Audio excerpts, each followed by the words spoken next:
Story: The Last Humans on Earth. Chapter: Anan had deemed his three brothers hypocrites. The three brothers had masqueraded as deities and were called the Panther God, the White Gorilla God and the Lion God by the Wakandans. The reality was that Anan and his three brothers were Wakandan scientists who 10,000 years ago had worked on large amounts of raw vibranium metal, which had fallen from space, and the radiation mutated them into beings of great power. Anan was the most powerful, but at a price. He fed on human life force energy and became a danger to Earth.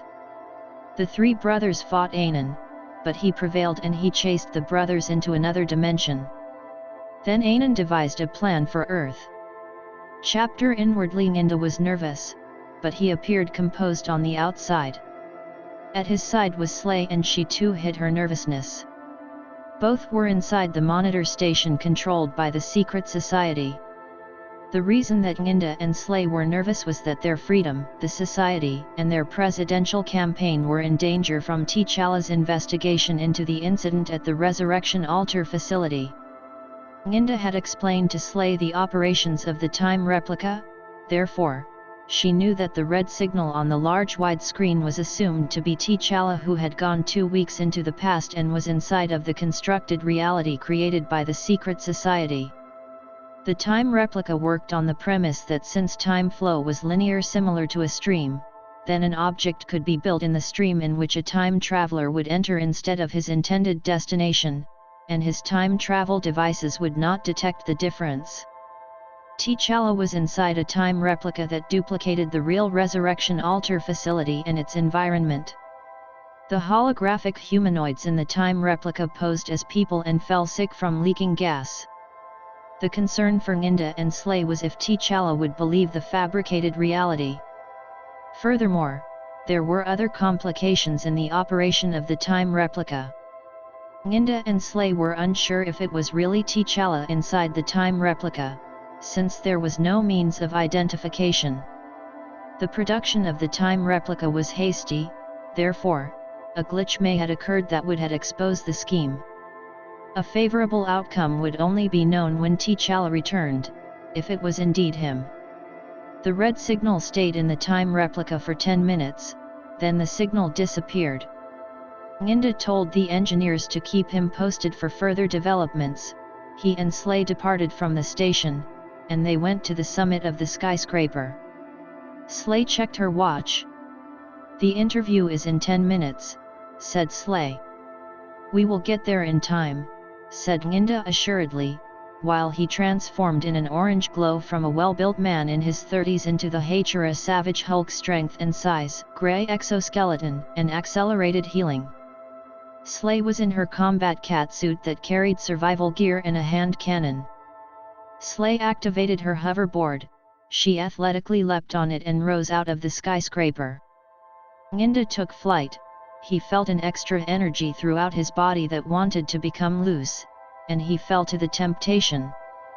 For an instant, Nginda forgot that he was a presidential candidate, his unrequited affection for Slay and his hatred for T'Challa. For a moment Nginda was a free spirit flying through a central city morning, dodging aircrafts and bending around skyscrapers. Nginda arrived at his campaign headquarters. He entered the private higher level, and he returned to the serious, authoritative, and frank character. He reverted to human form, took a quick shower and dressed formally for the interview with a prominent foreign journalist. Slay arrived after Nginda had dressed. "Your abilities are increasing," she remarked on Nginda's speed. She fixed Nginda's collar. "There, you look like the future president," said Slay. "Thanks," said Nginda. He exited the room and met the campaign communications manager Mbuki, who was a beefy middle-aged man with a sharp wit and an eloquent orator.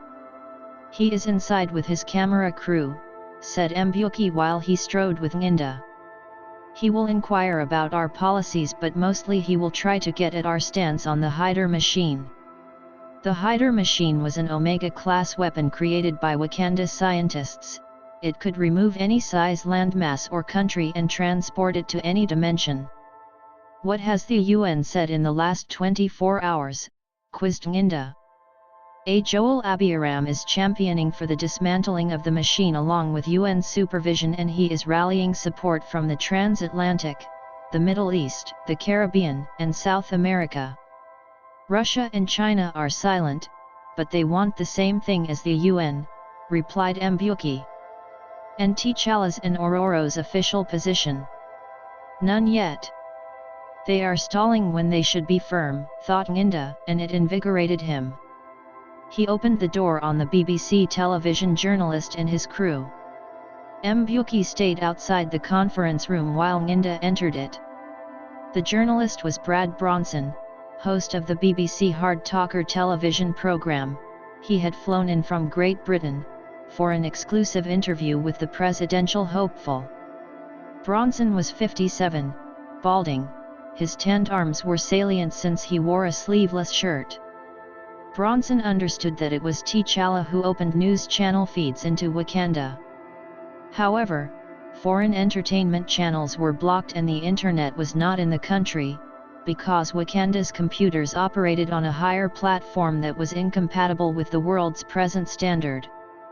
Although, a special compatible internet service was available for the few embassies and the government agencies, but there were restrictions and filters. The three-man crew adjusted the lighting and positioned the camera for the recording, and they spoke in the London dialect. Bronson made small talk with Nginda about the large number of volunteers and staff in the campaign headquarters. Then Bronson handed Nginda a shirt microphone. Nginda fixed the microphone on his shirt, and he sat in a chair. Bronson sat in another chair opposite to Nginda and the interview commenced. "Who is Nginda?" asked Bronson.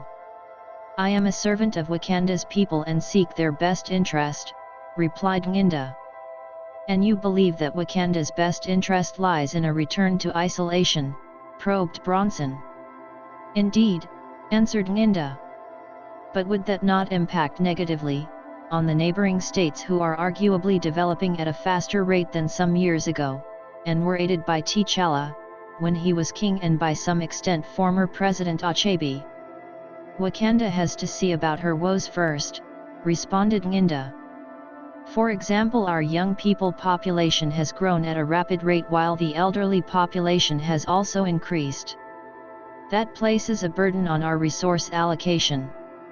But Western nations have reduced financial aid to the continent, and the League of African States have long looked at Wakanda for leadership in the integration and transformation of Africa. China has taken up the slack and are investing heavily in Africa," responded Nginda.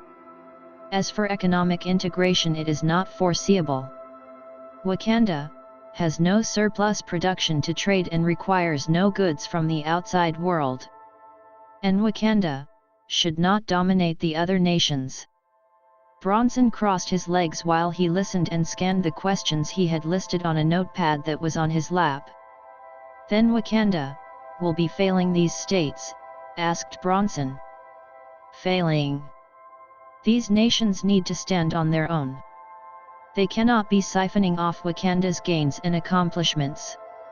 Is that not elitist?" "It is the truth," responded Nginda. "If you are elected president, will you end diplomatic relations to the countries that Wakanda has ties with?" inquired Bronson. "Absolutely," replied Nginda. "And the foreign media? I mean, will this be the last time I'm in your beautiful country?" asked Bronson with a smirk. Nginda allowed himself a slight laugh. "There may be restrictions on movement within the country, but the foreign press freedoms may remain," answered Nginda. "That is a hard line," joked Bronson. "Will you also take a hard line with the Hyder machine?" asked Bronson. "Definitely," Nginda said, "it is our deterrent and protection from external threats." "Still there will be consequences," said Bronson. "Of course, the consequences will be counter-weapons developers being thrown obscene amounts of money," said Nginda. "But all jokes aside, Wakanda has faced external opposition for years and we will continue to stand firm." "You make it sound as though, if the world were to disappear tomorrow, then Wakanda would be a happier place, said Bronson. It might be, said Nginda. Bronson asked a few more questions then concluded the interview. Nginda exited the conference room and he spoke with Mbuki about the interview. Then Nginda met with Slay for the start of the foot tour of the farmland communities. Chapter T'Challa was not fond of time traveling into the past, since the slightest variation could create an alternate future. Therefore, he was hidden like a panther in the brush that bordered the military facility where Ororo said that she fought Nginda. However, T'Challa had neither seen a fight nor Ororo at the facility. This made T'Challa disgruntled, because Nginda was able to distort time. It also meant that T'Challa could not order surveillance on Nginda without probable cause, since that would be considered harassment of his political rival. T'Challa returned to the future timeline and his muscular frame that was suited in the vibranium Black Panther body armor emerged from the brush. "Take us to the campaign headquarters," said T'Challa to the time and space computers, which governed his sword that was magnetized to his back. T'Challa teleported from the brush to Ororo and his campaign headquarters.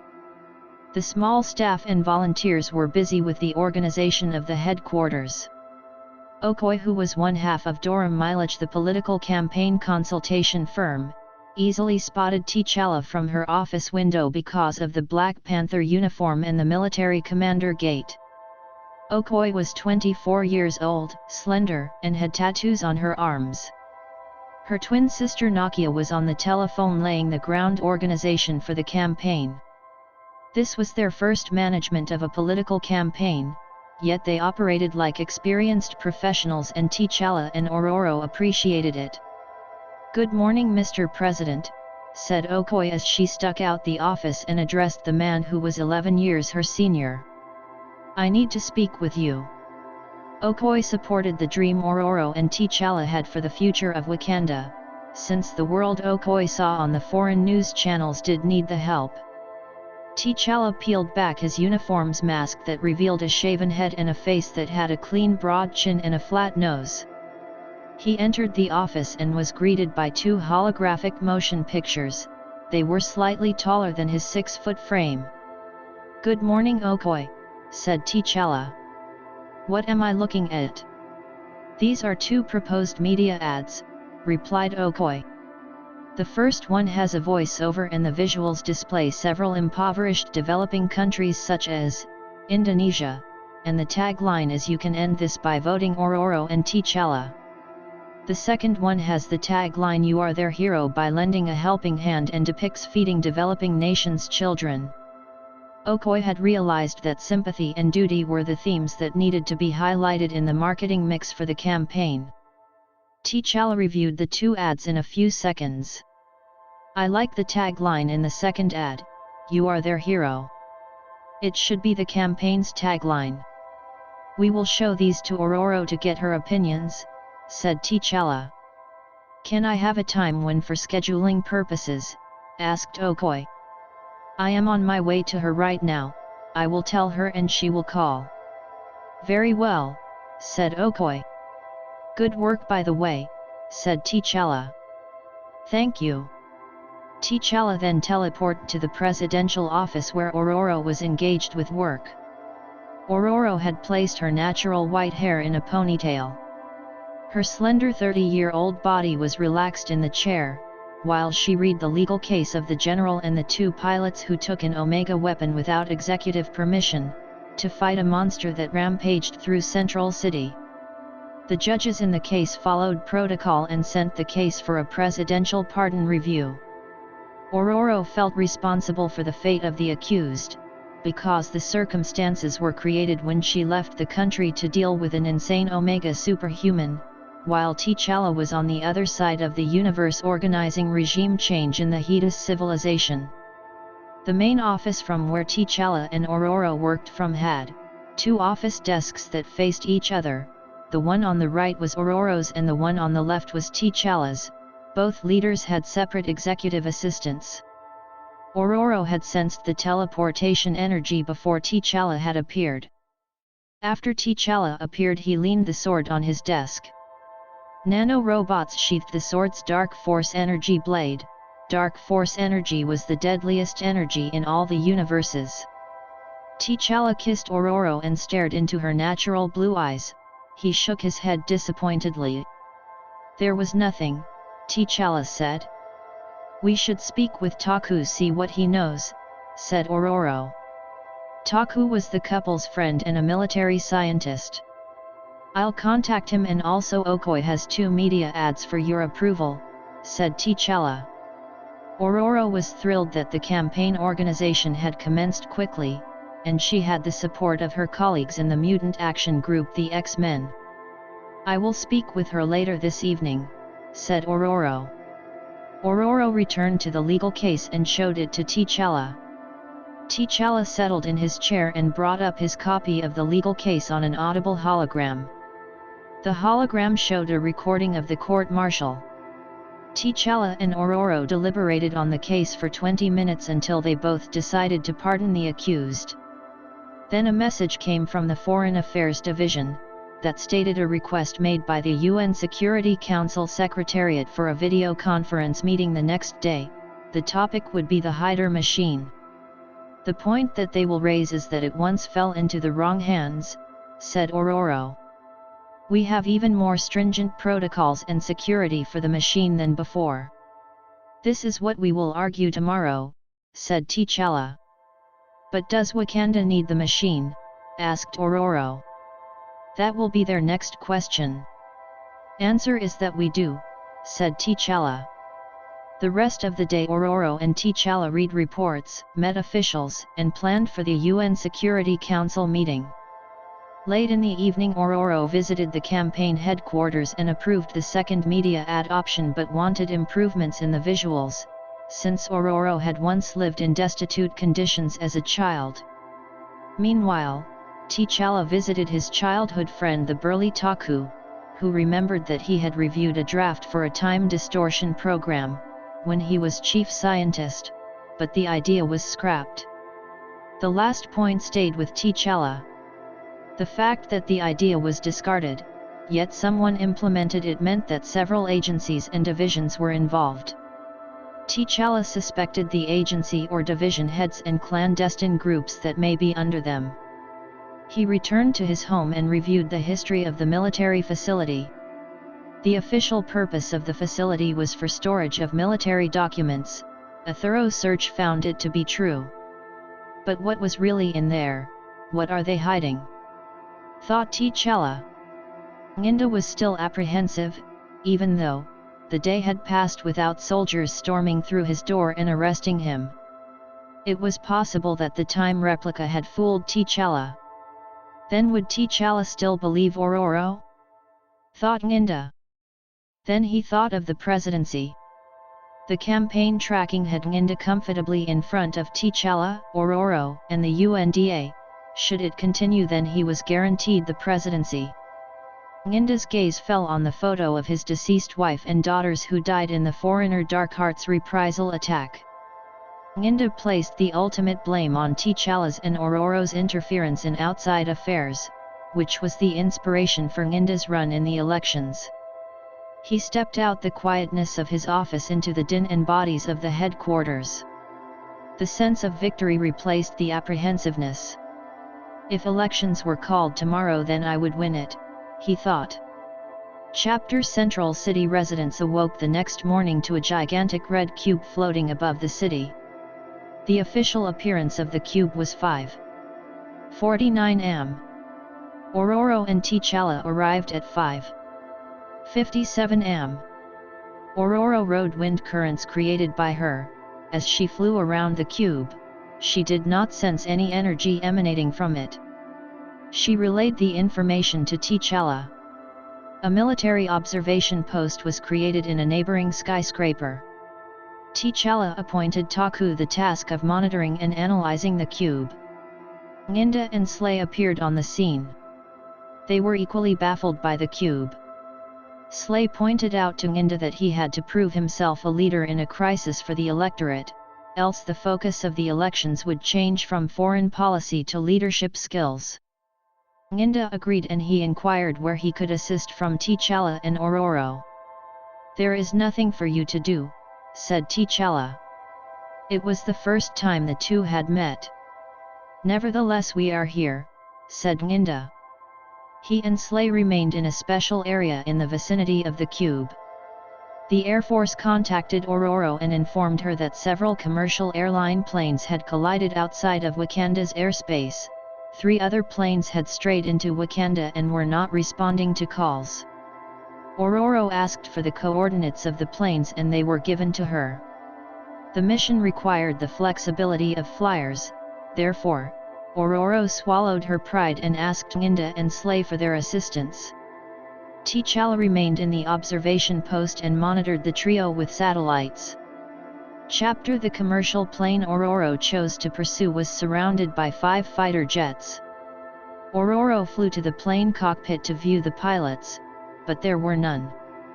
She slipped to the underside of the plane near the front landing gear.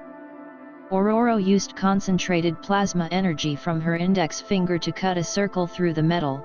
She punched the cut-out metal, forcing it upward. She entered the hole, returned the metal and sealed it in place with the heat from the plasma energy. Ororo crouched in a narrow tunnel below the main cabins. She kept her calm, which abated her claustrophobia. She reached a ladder and climbed it. She emerged in the hostess room. It was vacant, and an empty wine bottle lay on the flooring. Ororo went into the cockpit. The autopilot was on. She ventured into the main cabins, and it was vacant, yet there were signs that people were once there: opened magazines, reclined seats, fallen food trays, spilt beverages on the flooring, active laptops, and bags in the luggage compartments. Ororo contacted T'Challa. "The people appeared to have vanished," said Ororo. "I will land the plane. Tell the fighters to stand down."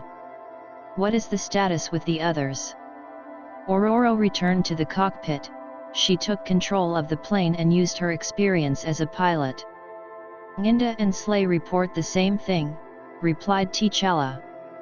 "The Air Force will take out those planes since they are over less built-up areas." "And there is a new development." "With the cube?" inquired Ororo. "No, it's with Earth," replied T'Challa. Chapter: Wakanda's spy satellites discovered several massive cubes scattered about Earth, people-less cities and towns, planes that flew aimlessly, and even the civilization on the blue area of the moon had vanished. The embassies reported that they lost contact with their respective countries. "Where could have over 6 billion people disappeared to?" asked T'Challa aloud. Taku analyzed the distances between the cubes, but he found no patterns.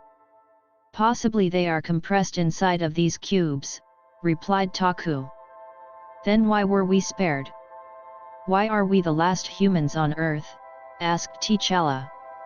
Taku had no answer. Ororo, Nginda, and Slay returned to the observation post. T'Challa informed them of the discovery.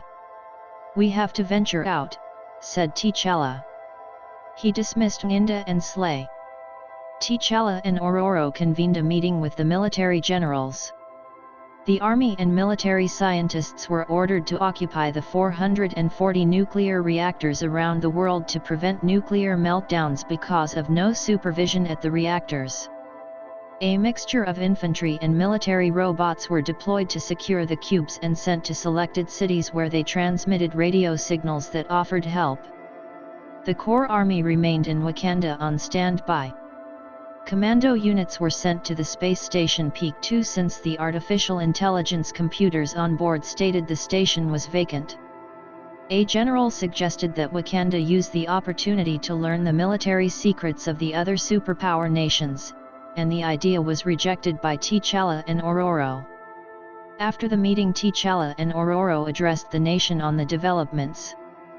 Nginda agreed with the plan, since it did not spread the army thin. Also, he remembered that the journalist had asked him, if the rest of the world were to disappear, would Wakanda be pleased? It remains to be seen, thought Nginda. Chapter Wakandans had never left the country aside from T'Challa, Ororo, and a handful of others. The embedded media reporters that went out with the armed forces sent live streaming video, audio and holographic news reports that startled most Wakandans who had never paid much attention to the foreign news channels. The majority of the world was in shambles compared to Wakanda's slums, cities covered in air pollution and diseased. Then another discovery was made. The other gigantic cubes that hovered in the skies throughout the world were marked by hieroglyphics, whereas the cube over Central City was unmarked. T'Challa received a call from the commander of the forces on the space station. "There is a spaceship approaching," said the commander. "I am on my way," said T'Challa. He informed Ororo and he teleported to the space station. The Peak 2 space station had artificial gravity, a process area for aliens that entered Earth, and a small military base with surveillance capabilities. The Wakanda commando units had secured the space station and the station's artificial intelligence computers co-operated. A sense of abandonment stamped its mark on the space station, and T'Challa felt it. He was on the central deck that had a panoramic view of Earth, the Moon, and space. The main monitor showed a beeping dot that neared the imaginary boundary line on the screen. T'Challa ordered the artificial intelligence computer to open the communication channels. "This is President T'Challa of Wakanda. Identify yourself," said T'Challa. "President T'Challa, I am Captain Thomas of the SS Wolf.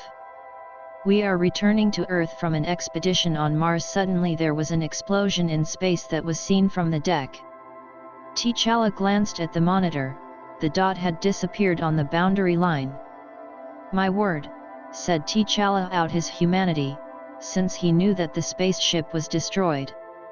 "Computer, send a probe beyond the boundary," said T'Challa. The probe was sent and it appeared as a red beeping dot on the monitor. When it reached the boundary, it disappeared. A brief flash appeared in space. "There is a force field out there. Nothing can enter and nothing can leave," said T'Challa. Ororo called. "Yes, Ororo," said T'Challa. "Someone has appeared on the cube," said Ororo. T'Challa returned to Wakanda.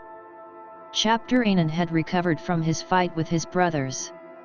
He had slept for a few hours to rejuvenate his strength, and when he awoke he was hungry. However, he had sensed the presence of people whose life force energy he could not feed on. Anan realized that the people were Wakandans. He journeyed to Wakanda and came across the red cube, which was not one of his creations. He landed on the cube and then he felt his brother's aura, and it was gradually weakening. T'Challa and Ororo appeared on the cube. Anan was a dark-skinned humanoid, muscular, bright glowing yellow eyes. He wore a gold cap, an amulet, and ceremonial Wakandan clothes.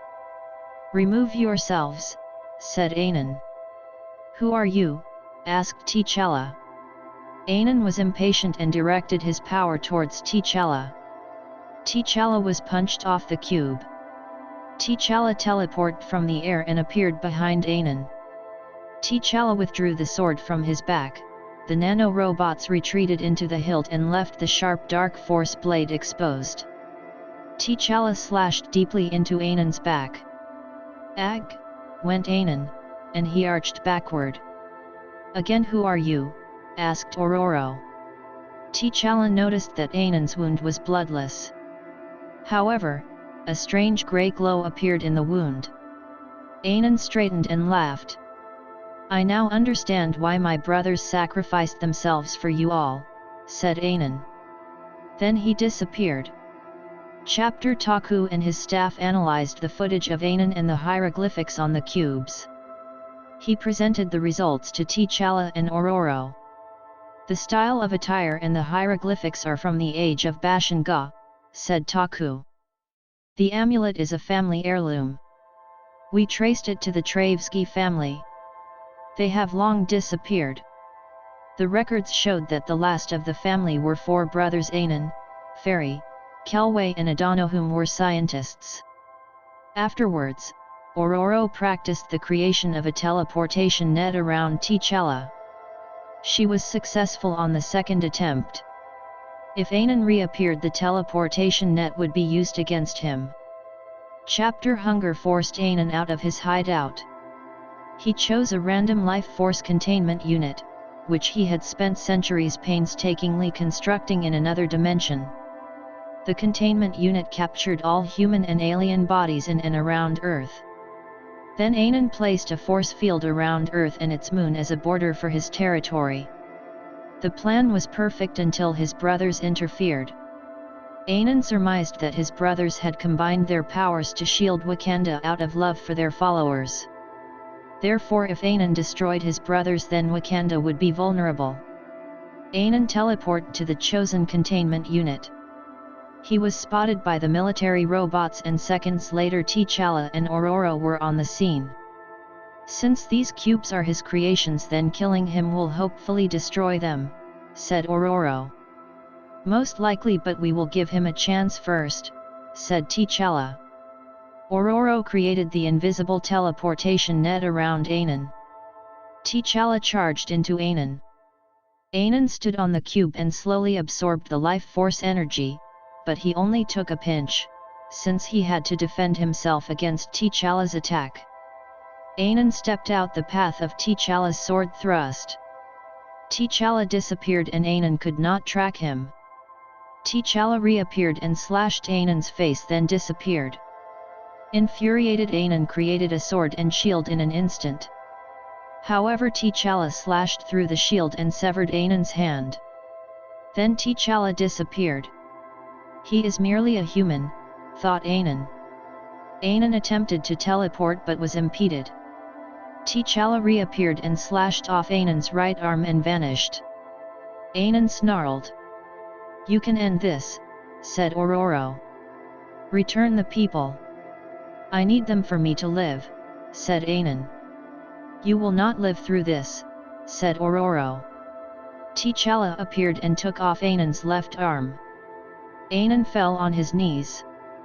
"Return them," said Ororo. "Never," said Anan. T'Challa decapitated Anan and the body fell forward. Immediately the containment units around the world exploded. A grey light washed across the face of the earth. The force field in space disappeared. The cube over Central City faded into oblivion, and so did Anan's body. Chapter Everyone who had disappeared returned, but not in their original places. People were scattered all over the world in unfamiliar places and were disorganized. Therefore, Wakanda had to lead the process of establishing order. The process took weeks, and during that time Okoye noticed a dramatic change in the vote tracking. There was a large swing towards T'Challa's and Ororo's campaign. The tangible evidence was the increased volume of volunteers into the campaign headquarters. The campaign branding "You Are Their Hero" had connected with Wakandans, as they had helped save the world.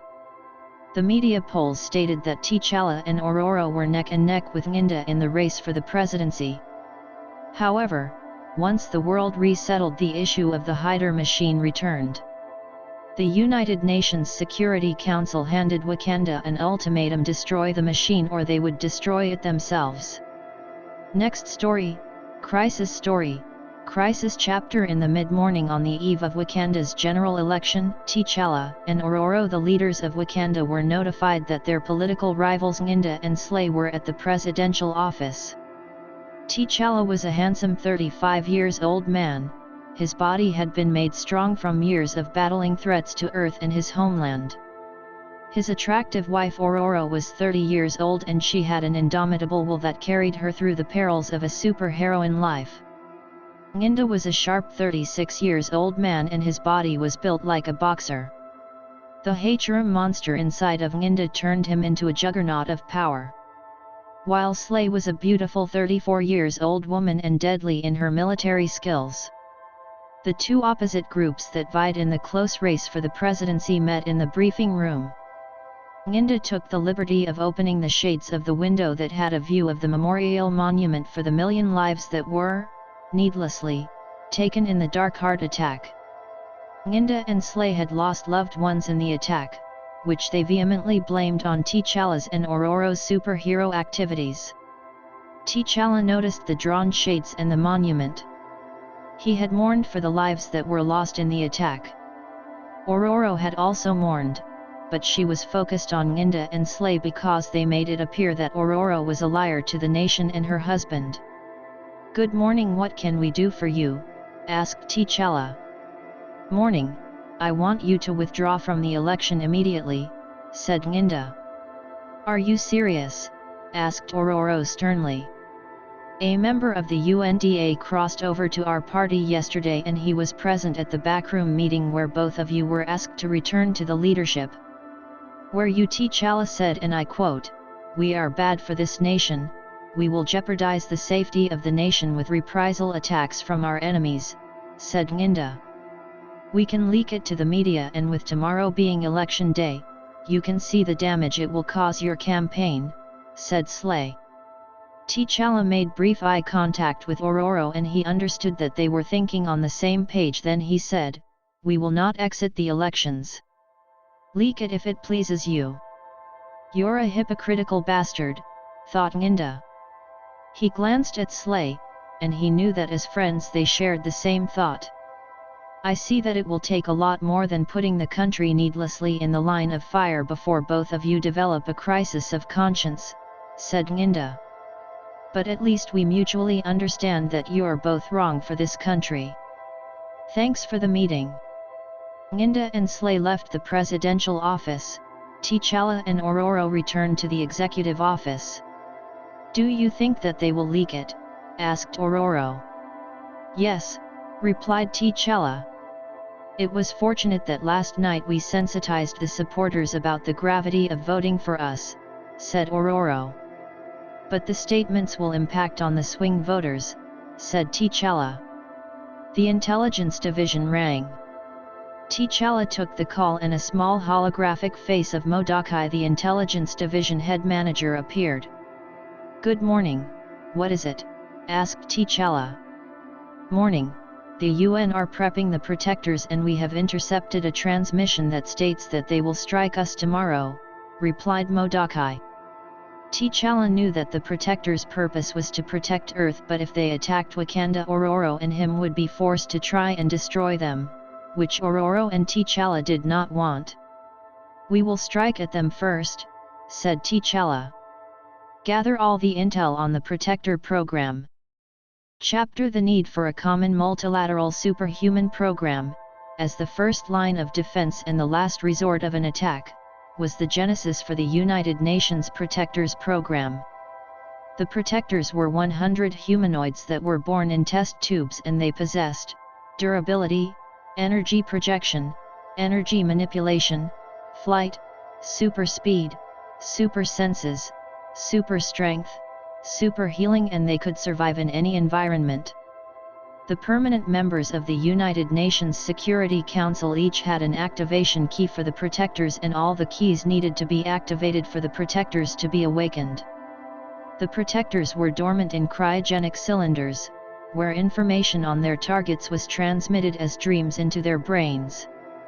The secret headquarters of the Protectors was an invisible multilevel airship that hovered in the North Atlantic, just minutes from Canadian airspace.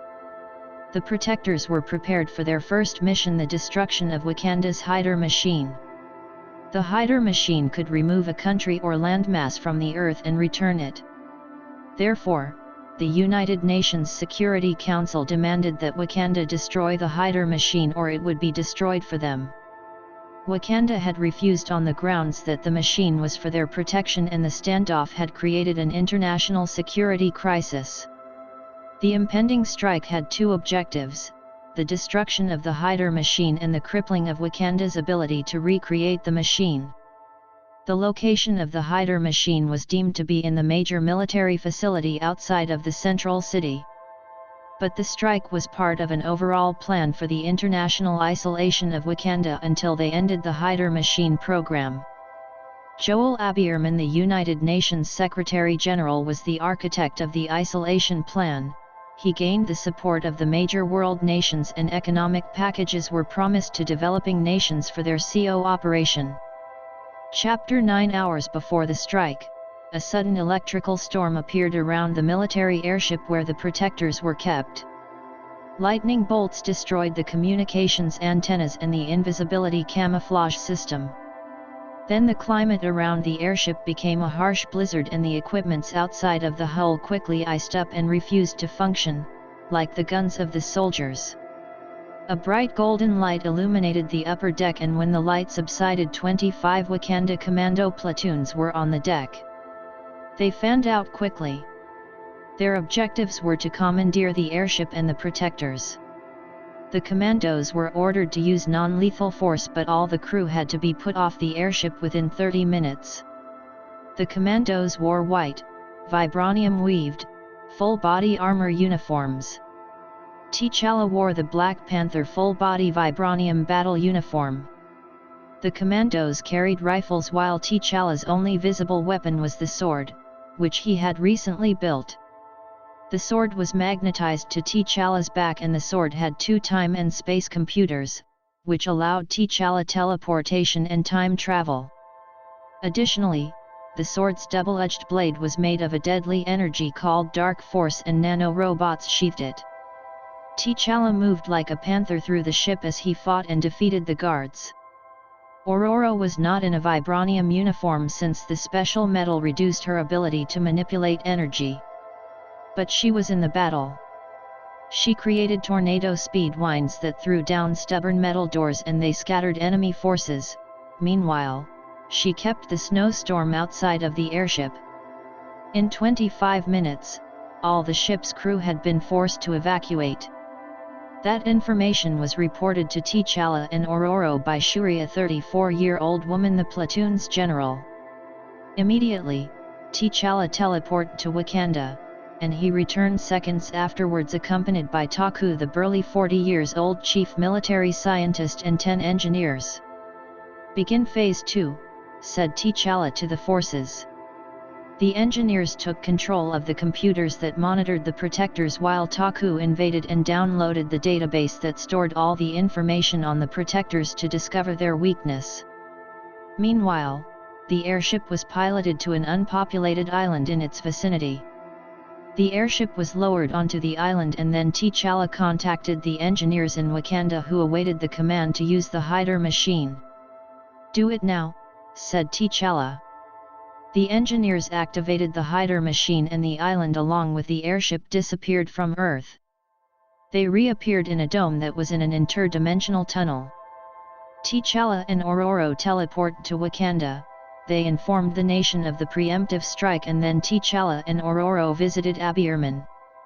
Chapter Abirman, in a response to the Protector incident, said that Wakanda proved that they were unrestrained enemies of the free world. Later Abirman went to his office where he met T'Challa standing, waiting for him. "What is this?" said Abirman. He was 52 years old, he wore bifocal glasses, had a broad chin, and he was bald. Ororo closed the door behind Abirman. "We should ask you the same thing," said Ororo. "Enemies of the free world, when he have fought off threat after threat to Earth." "So what now?" asked Abirman calmly. "The protectors will be returned as soon as possible. But don't ever threaten my country again," said T'Challa. "But," said Abirman. However, T'Challa and Ororo teleported from the office and they went to Wakanda. The security officers broke through the office door since the warning system had indicated teleportations in the office. "They are gone," said Abirman. "Who, sir?" asked the chief of security. "T'Challa and Ororo," replied Abirman. "Go now." The security officers departed from the office. Abirman kicked the desk in frustration. But Abirman's political stance against Wakanda had unknowingly influenced a cursed man named Kiber. Centuries ago, Kiber was a warlord and an accomplished fighter from the steppes of Asia with a home and a family. His enemies had called him Kiber the Cruel. Kiber lost everything at age 40 and he was handed the burden of an immortal army. Kiber's immortal life was filled with violence. He fought in both world wars, in the Pacific Basin and in the gangland streets of the world. In all the wars Kiber fought, he tipped the scales of victory towards the side that he wanted to win. In the process, he amassed a fortune, class, connections, knowledge, and military resources. Kiber summoned his 100,000 immortal soldiers by thought.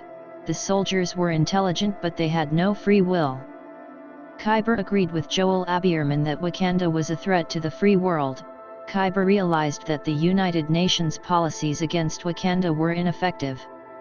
In Kiber's mind, the free world needed the unrestrained, flexible, and deadly force of his army to defeat Wakanda. Kiber's first strategy was the political destabilization of Wakanda.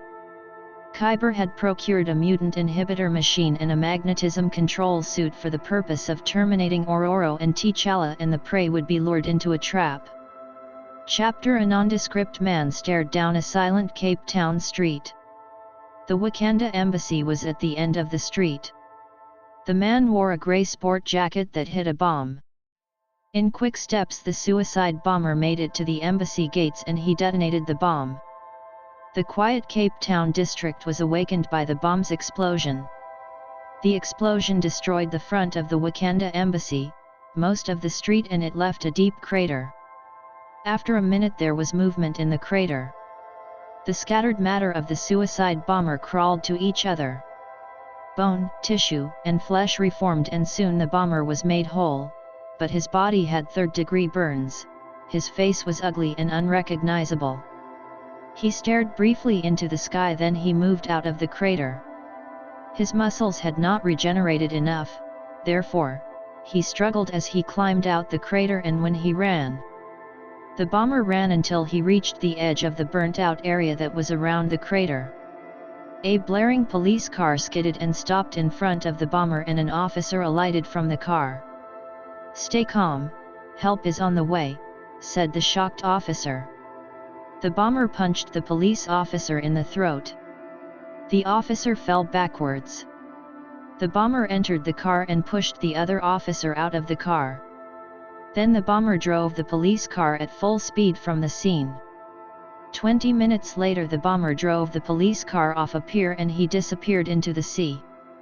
T'Challa and Ororo were in the defense division where they spoke with Taku, who was still in the interdimension. T'Challa and Ororo were more concerned with the safety of Wakanda than the voting in the elections. The meeting with Taku was cut short when T'Challa and Ororo were informed by the Spy Satellites Department that all of Wakanda's embassies were bombed. Each embassy had a spy satellite that monitored them, and the images of the bombings were shown in the operation room. Preliminary reports stated that there were causalities. Immediately, T'Challa called on his sword to teleport him to an embassy that he chose at random, but Ororo stopped him. "Let us speak about this first," said Ororo softly. "In the next room," said T'Challa. T'Challa and Ororo entered a private room. Ororo knew that T'Challa wanted to use his sword to travel into the past to prevent the deaths, yet for her it was unethical. "If you do this, where will you stop?" asked Ororo. "You have to restrain yourself." T'Challa realized that Ororo was correct. The couple returned to the main room. "W. what do you have?" asked T'Challa. W. was a young brilliant military mind and he was in charge of the counter-terrorism agency. In the aftermath of all the bombings, severely burnt humanoids walked or ran out of Ground Zero, replied W. They all went for the sea and disappeared. The satellite images of the bombings were played in several frames on the large plasma screens. "Pause the frames," said Ororo. The frames were paused and it became clear what Ororo had seen. All the humanoids had stared directly at the spy satellites. "They are sending a message to us," said Ororo. "That they have thrown down a gauntlet," said T'Challa. The head manager of the intelligence agency sent a multimedia package that contained a terrorist video message taken from foreign news channels and a preliminary analysis. The terrorist wore a masked hood with eye slits and the video's background was black. The terrorist vowed the destruction of Wakanda and harm to any nation or person who associated with the country. The terrorist ended the message with the name of the terrorist group, the Immortal Army. The first preliminary analysis stated that the speaker was not Middle Eastern and it was a voice recording. Immortal Army. They will be begging for mercy when we are done with them, said T'Challa. Chapter Abirman called the bombings cowardly acts but stated that it was another reason for Wakanda to return the protectors so they could track the terrorists. The statements made Kiber upset. He once frequented the United Nations building, therefore, he knew the layout of the offices and the security. He entered the information into a teleportation wristband device and he placed the mask on his face. Kiber teleported to the UN Building Security Control Center and he defeated the guards, then Kiber teleported into Abirman's office. There were 5 other people in the office other than Abirman. Kiber swiftly knocked them unconscious and he stopped Abirman from pressing the panic button. Abirman was thrown onto the bookshelf and he fell heavily onto the ground. "Who are you?" asked Abirman as he stood up gingerly. "I bombed the embassies," replied Kiber. "What do you want with me?" "Lay off of me, since we want the same thing." "An end to Wakanda," responded Kiber. "You're a terrorist," said Abirman. "No," said Kiber. "I am fighting them. I am harming them. Isn't that what you wanted? And you need not be involved." Kiber pressed a preset button on the teleportation device and he vanished from the office. He reappeared in a bunker. Kiber checked the security system and it was clear. He wondered how long again he had to wait before Wakanda found the clue to his location that he had left in the video message. In the meantime, Kiber double-checked his trap. Chapter The polls had closed in Wakanda and the counting of the ballots began. However, the election results were far from T'Challa's and Ororo's mind as they formulated a policy for the capture of the Immortal Army. The counter-terrorism agency stated that they had a breakthrough in the analysis of the video message. On the video message was a faint sound of a bird that lived only on an island off the coast of Greenland. T'Challa and Ororo, accompanied by 10 commando units, teleported to the island. However, the region had entered the polar nights period, 3 months of darkness. Therefore, T'Challa and Ororo used their natural night vision and the commandos used infrared goggles. There was one structure on the island, which was a bunker. Suddenly, T'Challa sensed multiple bodies that appeared around the Wakandans. The number of hostiles steadily grew. T'Challa took the sword from his back and the nano-robots that sheathed the sword retreated into the vibranium hilt. "Prepare for battle," said T'Challa. Ororo decided that it was unsafe for her comrades if she used lightning or gusts of wind without restraint in such a close proximity battle, therefore, she created a double-edged ice sword. "They are not human," said T'Challa as his panther-like sense of smell had indicated it. There was a growl from the multitude of humanoids and then they attacked. The commandos fired their automatic guns. T'Challa and Ororo slashed through the surge of the humanoids. The humanoids were armed with swords and spears, they attacked the Wakandans from all directions. T'Challa and Ororo headed for the bunker. Kiber awaited them. Chapter Firstly, Kiber turned on the mutant power stunner machine that had a range of 50 meters. Secondly, he activated the magnetism control cybernetic suit that he wore. Lastly, he armed the automatic rifle that was in his left hand. As soon as Ororo entered the bunker, she lost her night vision and she felt something missing from her body. "I am powerless," said Ororo. Abruptly, T'Challa's sword flew from his hand and disappeared from his sight. A fluorescent bulb that hanged from the ceiling came on. Kiber stood on a metallic platform. He wore a mask. In a sharp movement, Kiber extended his right arm and aimed his right fist at T'Challa. Instantaneously, the vibranium in T'Challa's suit was under the control of Kiber. Kiber opened his hand and the vibranium collapsed and shot through T'Challa's body like 1,000 small shrapnel. T'Challa collapsed and he went unconscious. Kiber fired the rifle at Ororo. The rapid rat-tat-tat-tat rapport filled the bunker. Ororo had expected it, therefore, she dived onto the ground and she rolled out of the path. She stopped the roll, took a quick breath, and she hurled the ice sword into Kiber's face. The ice sword stuck Kiber in the left eye. Instinctively, Kiber mashed a button on the platform for an emergency escape. The platform quickly lowered into a tunnel. Kiber withdrew the ice sword from the painful wound. He seated himself on an electric sled and he activated it. The sled shot forward and headed for the beach. Meanwhile, T'Challa's sword called out to Ororo. "Come to me," said Ororo. The sword teleported from the wall it was stuck into and it reappeared in Ororo's right hand. Ororo then dropped next to T'Challa who had a faint pulse and he bled profusely. Ororo's beliefs stopped her from going into the past to prevent T'Challa's condition. "Take him to the Defense Division Infirmary and tell them what happened," said Ororo to the sword. "I am going after the one who did this." The sword did as instructed while Ororo leapt into the tunnel. Ororo raced down the tunnel, then she felt her powers and the night vision returned.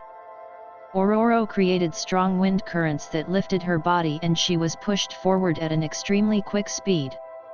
Ororo erupted out of the tunnel and onto the beach. Ororo did away with strong winds and she stood on the beach trying to determine the direction the terrorist went. The scent of salt hanged in the air and the waves crashed loudly on the rocky shore. Ororo felt a quick movement in the air currents. The movement was heading in her direction and it was in line with her neck. Ororo ducked out of the path. Whir! An object passed over Ororo. The object was a chakram, a razor-sharp-edged metal hoop. Ororo tracked the chakram and she fired a lightning bolt that struck the chakram out of the air and it fell onto the shore. Two growls flanked Ororo and she smelt the decomposing bodies of the humanoids. Ororo concentrated and created miniature tornadoes inside the stomachs of the humanoids. The tornadoes grew and whittled away the humanoids, then the tornadoes died down and disappeared. "Face me," shouted Ororo since she was tired of the decoys. "In due time," shouted Kiber. He stood on a bluff and the eye wound had healed but had left a scar. Then Kiber detonated the bomb buried in the beach. Ororo created a cocoon of plasma around her body in the milliseconds it took for the scorching heat to engulf her. The rest of the beach was blasted into the air and it fell as rubble. Seconds later Ororo flew out the crater. She looked around for Kiber, but he had vanished. Ororo spotted the bunker and the commando units had converged on it. The attackers were gone. Ororo contacted Wakanda and she ordered 3 small army airships for an immediate pickup. When Ororo arrived in Wakanda she was informed of T'Challa's condition. T'Challa was in a coma and it was a miracle that he was alive. One doctor suggested that T'Challa was kept alive because of the healing properties of the Panther plant that T'Challa had eaten in the crowning ceremony to become king of Wakanda.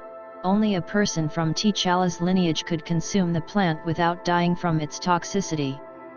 But it was still too early to determine if he would completely heal or die. "Keep me notified," Ororo said, and she left the infirmary. Ororo had to debrief the generals on the failure of the mission to capture the terrorist and inform the nation of the situation. Moreover, Ororo contacted Taku for an update on the protectors and she received a report that a weakness had been discovered but it had to be double-checked. The Foreign Affairs Division stated the UN had passed the economic packages to the majority of the developing nations that had ties with Wakanda, and those nations were scared into the deal by the terrorist threats. The nations had ended diplomatic relations with Wakanda. Therefore, Wakanda was officially made isolated by the rest of the world. An hour later, the Wakandan general election results were announced. Chapter T'Challa awoke from the coma a week after the incident on the island. Ororo was alerted and she soon arrived at the infirmary. "Are you all right?" said T'Challa weakly. Ororo sat on a chair near the bed and she held her husband's hand. "Yes, I'm all right," said Ororo, and she kissed him on the lips. "What's new?" "We lost the terrorist, the country is stable, we returned the protectors, the world shuns us, and we won the elections," said Ororo. "We will catch him," said T'Challa. "I know we will," said Ororo. T'Challa took 2 days to fully recover. Then he was back to full force. T'Challa and Ororo addressed their supporters and saluted their rivals Nginda and Slay, whom had formed the opposition. T'Challa and Ororo vowed the destruction of the Immortal Army, and the presidential couple declared to the world that the offer of help was still open to any nation that needed Wakandan assistance. They need only call the red phone in the presidential office. "We must delight in each other, make others' conditions our own, rejoice together, mourn together, labor and suffer together, always having before our eyes our commission and community in the work, as members of the same body." John Winthrop, Shining City Upon a Hill. Story: Shining City Upon a Hill. Professor Kosar was a geoscientist who believed that a habitation could be built in the Earth's mantle. However, Professor Kosar never found a financial donor to fund the construction of the habitat. Unwisely, Professor Kosar had borrowed the funds under fraudulent means from international mobsters. The mobsters tried to kill Professor Kosar when the scam was discovered. However, Kiber saved Professor Kosar in a chance encounter. Kiber was an immortal from the Asia steppes, and he was born in 1067 AD near the China and Mongolia border. He had lived a full life as a warlord known as Kiber the Cruel. Unfortunately, Kiber, who was drunk, fell for a meta-human's trickery. The meta-human was hired by one of Kiber's enemies, and the objective was to make Kiber suffer. The meta-human had inquired from Kiber what would be the most awful curse to fall on him. "A long life and my army always with me," replied Kiber. The trickster meta-human made Kiber's response a reality, and he destroyed Kiber's family. By the time Kosar had met Kiber, the immortal was a well-connected multi-billionaire with centuries of death on his hands. Kiber pitied Kosar, therefore, Kiber funded Kosar's dream. The result was that Kosar secretly constructed a habitat in the Earth's mantle, and Kosar kept the habitat a secret after he discovered the extraordinary life forms that lived in the mantle. Kiber assisted Kosar with the sale of precious metals that were found in the habitat. The money generated from the sales was used to secretly procure equipment such as a teleportation machine as a means of transport, which replaced the elevator to the surface of the Earth. Oxygen generators were also bought. The majority of Kosar's time was spent learning to control the millions of bipedal creatures that lived in the mantle and in the habitat. There were 2 species of the creatures. The first species were 4 feet tall and lived in a cavern-like area of the mantle where the habitat was constructed. The species were fairly weaker than a human and slower. The creatures were all blind but had an acute sense of touch and hearing. The bodies of the creatures fed on the heat in the mantle. But the second species were aggressive, 5 foot 8 tall, they had 2 faces that faced front and back, they spat acid that melted any rock type. The acid was shot from a short snout on the faces. Additionally, the second species were tunnelers, and each of them had 1 eye on both faces. The second species also fed on the heat in the mantle. Kosar believed that the creatures were evolved Akaria. Acaria were third-type cell creatures that lived in hot conditions. Furthermore, Kosar learned to communicate with the two species. The first species Kosar called Ontos and he named the second species Terras. Kiber had laughed in a friendly manner at the classifications, but Kosar was not offended since he felt indebted to his savior and benefactor. Nevertheless, Kosar felt that he needed to question Kiber concerning the destruction of Wakanda. Kosar had quietly stood by as Kiber used the habitat as a base to launch an attack on Wakanda. Kiber had brought into the habitat 15 mechanical tunnelers, tons of explosives, an arsenal of military weapons and a team of biological weapon biochemists. Kiber had promised to mind-wipe the biochemists. However, the items that intrigued Kosar were the woman and the Sagittarius. Kosar could not take his mind from the woman's beauty. Kiber called the woman Tempest. Tempest appeared to be 20 years old and 5'9" in height. She had curly golden shoulder-length hair. Her eyes were dull and her face often blank. Kiber informed Kosar that Tempest was purchased from a firm in an alternate dimension, that she manipulated the weather and elemental energy. The Sagittarius was called Taurus and it was also bought from the firm in the alternate dimension.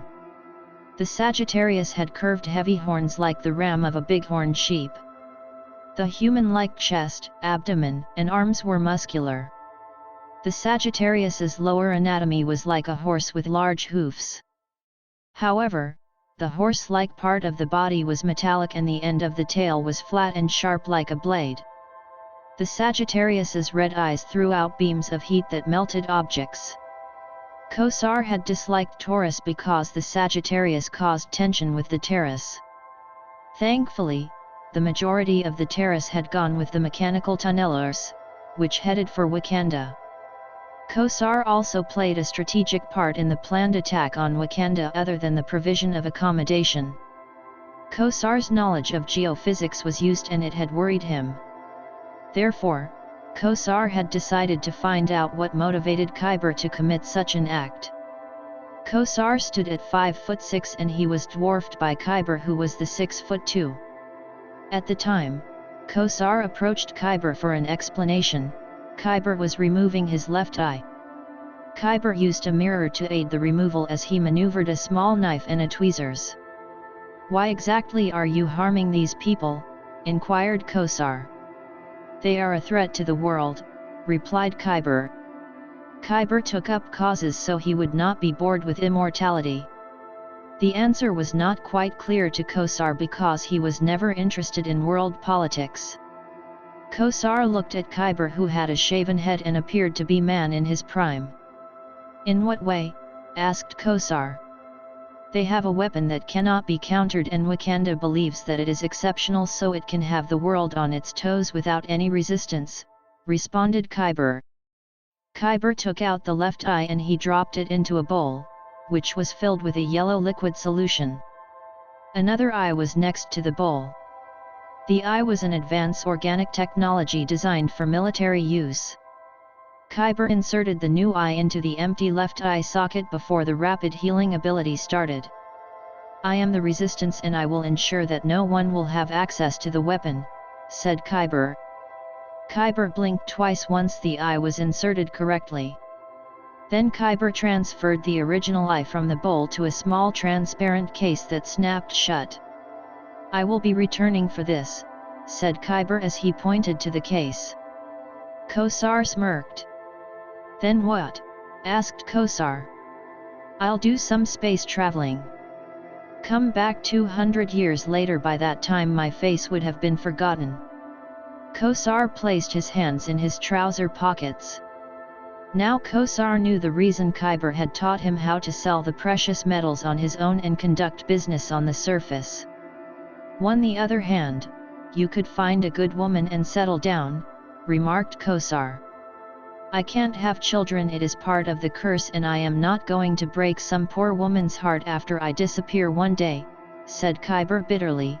"I have a purpose for living and I can summon 100,000 soldiers by thought. I settled for that."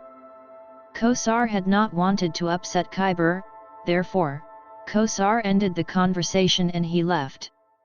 Meanwhile, Kiber threw on a heavy jacket and he scooped up a laptop computer that was attached to a miniature satellite. Then Kiber went to Tempest, who watched on a laptop computer videos of the Wakanda President Ororo storm in combat. Ororo's style of combat was brutal and imaginative. Ororo was 30 years old, black, had natural white hair and natural blue eyes. "It is time," said Kiber as he took off the laptop. Kiber summoned a soldier from his thoughts and the soldier appeared fully dressed out of thin air. The soldier accompanied Tempest into the teleportation machine's wormhole and they appeared on a cargo vessel that waited near Madagascar's maritime border. The vessel would head up East Africa until the appointed time when Tempest would attack Wakanda. Kiber checked his military watch. The biochemists were supposed to be returned to their homes with their minds wiped and millions of dollars richer than before. The soldiers that dropped off the scientists were then scheduled to travel to a country that bordered Wakanda for another part of the attack. Taurus and several soldiers would remain in the habitat until the appointed time when they would teleport into the attack. Kiber informed Kosar of his departure. Then Kiber left through the teleportation machine and Kiber appeared on one of the Sandwich Islands in the South Atlantic Ocean. Kiber then began to set up the miniature satellite dish and he connected it to the laptop computer. Kiber's intention was to link with his satellite in space. Kiber's satellite would interrupt the communication satellites that orbited the Earth and transmit a message. The message would be Kiber's immediate surrender to Wakanda's authorities. Chapter T'Challa and Ororo recuperated in bed from their lovemaking as they celebrated their wedding anniversary. Ororo used a remote control that turned on the music sound system in the bedroom and she selected love songs from her personal collection. The lyrics of a song was, "Your love is so sweet, it knocks me right off my feet, can't explain why your loving makes me weak." T'Challa and Ororo snuggled under the sheets. "I love you," said T'Challa. "I love you back," said Ororo. "Can't explain why your loving makes me weak," sang T'Challa. "What was that?" Ororo asked jovially. "Singing," responded a grinning T'Challa. "That is not singing. You can build complex machines, win a bar fight, but singing is not your natural talent." "You just don't got it," remarked Ororo playfully.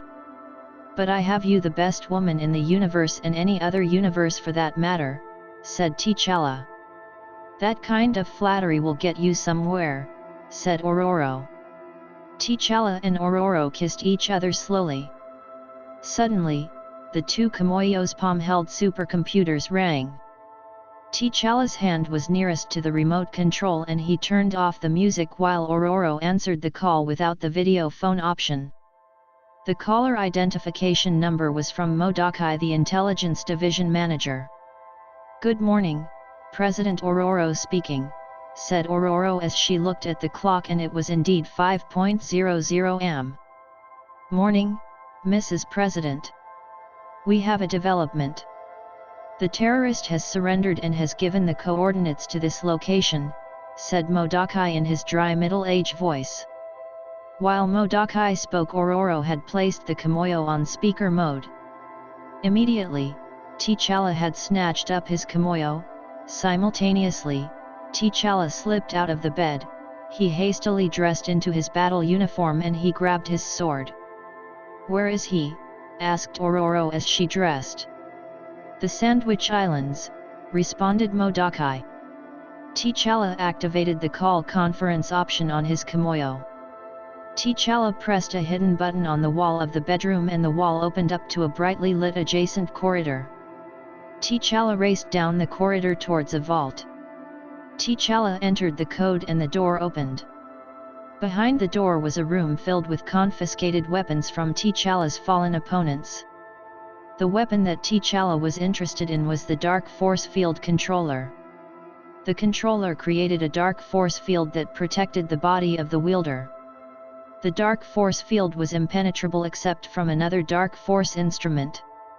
Furthermore, T'Challa wanted the dark force controller because he was nearly killed by Kiber's mysterious weapon in a confrontation, and T'Challa did not want the outcome repeated. Wakanda's best doctors still were unsure how T'Challa survived 1,000 shrapnel-like metal pieces that had shot through his 35-years-old body. But the consensus was that it was a one-time miracle. T'Challa broke into the call between Ororo and Mordecai. "We will be at the location shortly," said T'Challa. He ran back to the bedroom. "But the terrorist has already been picked up," said Mordecai. "By whom?" asked Ororo. "Slay and her team. She contacted us and since then has gone communications silent," replied Mordecai. "Does she want to score political points for bringing in the terrorist?" thought T'Challa. "Send the coordinates of her ship," said T'Challa. Slay was a member of Nginda's opposition party. She was 33 years old, smart, attractive, and had high military skills. Moreover, Slay had non-standard issued weapons. Only Nginda and Slay knew the origins of the weapons. Nginda wanted his opposition to be proactive, therefore, he had asked for the establishment of a special strike force that would track the terrorist while T'Challa and Ororo were on their missions to help the world. T'Challa and Ororo had agreed since it was logical, even though they knew that the plan would be politicized by Nginda in the future. The bipartisan agreement made Slay the leader of the strike force and a team member of her choice was appointed to the strike force, whereas T'Challa and Ororo chose the 3 other team members. Furthermore, the team operated covertly and roamed the world for quick deployment. The strike force had a stealth air cruiser and the permission to enter any country. T'Challa and Ororo were given the coordinates of the air cruiser, which was tracked by spy satellites. The twin-time space computers on T'Challa's Sword Hill teleport Ororo and him in nanoseconds from their home to the air cruiser. Kiber was chained to a chair and gagged in a small windowless room. Nanoties were injected into his bloodstream, which retarded his meta-human abilities. A computerized full body and cellular scan was done on Kiber. The scan had not picked up any weapons or foreign bodies on or inside of Kiber. In the meantime, Kiber counted down the minutes before the attack. Chapter: The air cruiser's security system indicated that a teleportation wormhole had appeared on the ship. T'Challa and Ororo thought Slay. Still, she placed her team on alert. The age range in the team was 25 years old to 33 years old. The team consisted of G-Mal, Vibrainax, Divine, the other female on the team, Nez, and Owi. G-Mal was Slay's appointment, and in the past weeks Slay noticed that G-Mal and Divine were attracted to each other. Slay saw the relationship as an advantage since it split whatever loyalties Divine had for T'Challa and Ororo. Additionally, G-Mal's and Divine's romance had struck a chord in Slay with regards to her platonic relationship with Nginda. She was aware that Nginda had affections for her and she had for him, but the grief she had for the loss of her first spouse had kept her apart from Nginda. However, Slay was willing to slowly start a romantic relationship with Nginda and she intended to tell him about it soon.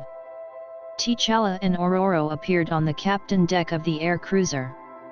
"Stop the ship," said T'Challa, since he was suspicious of Kiber's surrender. T'Challa believed that Kiber wanted to be taken to Wakanda. Slay ordered the ship's artificial intelligence to pause the engines. The computer complied and the ship stopped just within Wakanda's airspace. Ororo looked over her shoulder at the rest of the team, who holstered their weapons, then they stood at attention. Despite T'Challa's and Ororo's opinions of Slay, they would not berate her in front of the team members. "Good work," said Ororo to the team. "Thanks, Mrs. President," said the team in unison. "The prisoner is in a holding cell," said Slay. Slay, T'Challa, Ororo and G-Mal entered the holding cell.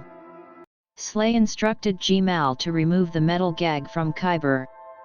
Kiber looked at his captors and he said nothing. "What is your name?" asked T'Challa.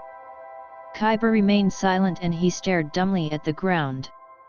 "You will be tried for the lives that you took. If found guilty you will be executed," said T'Challa.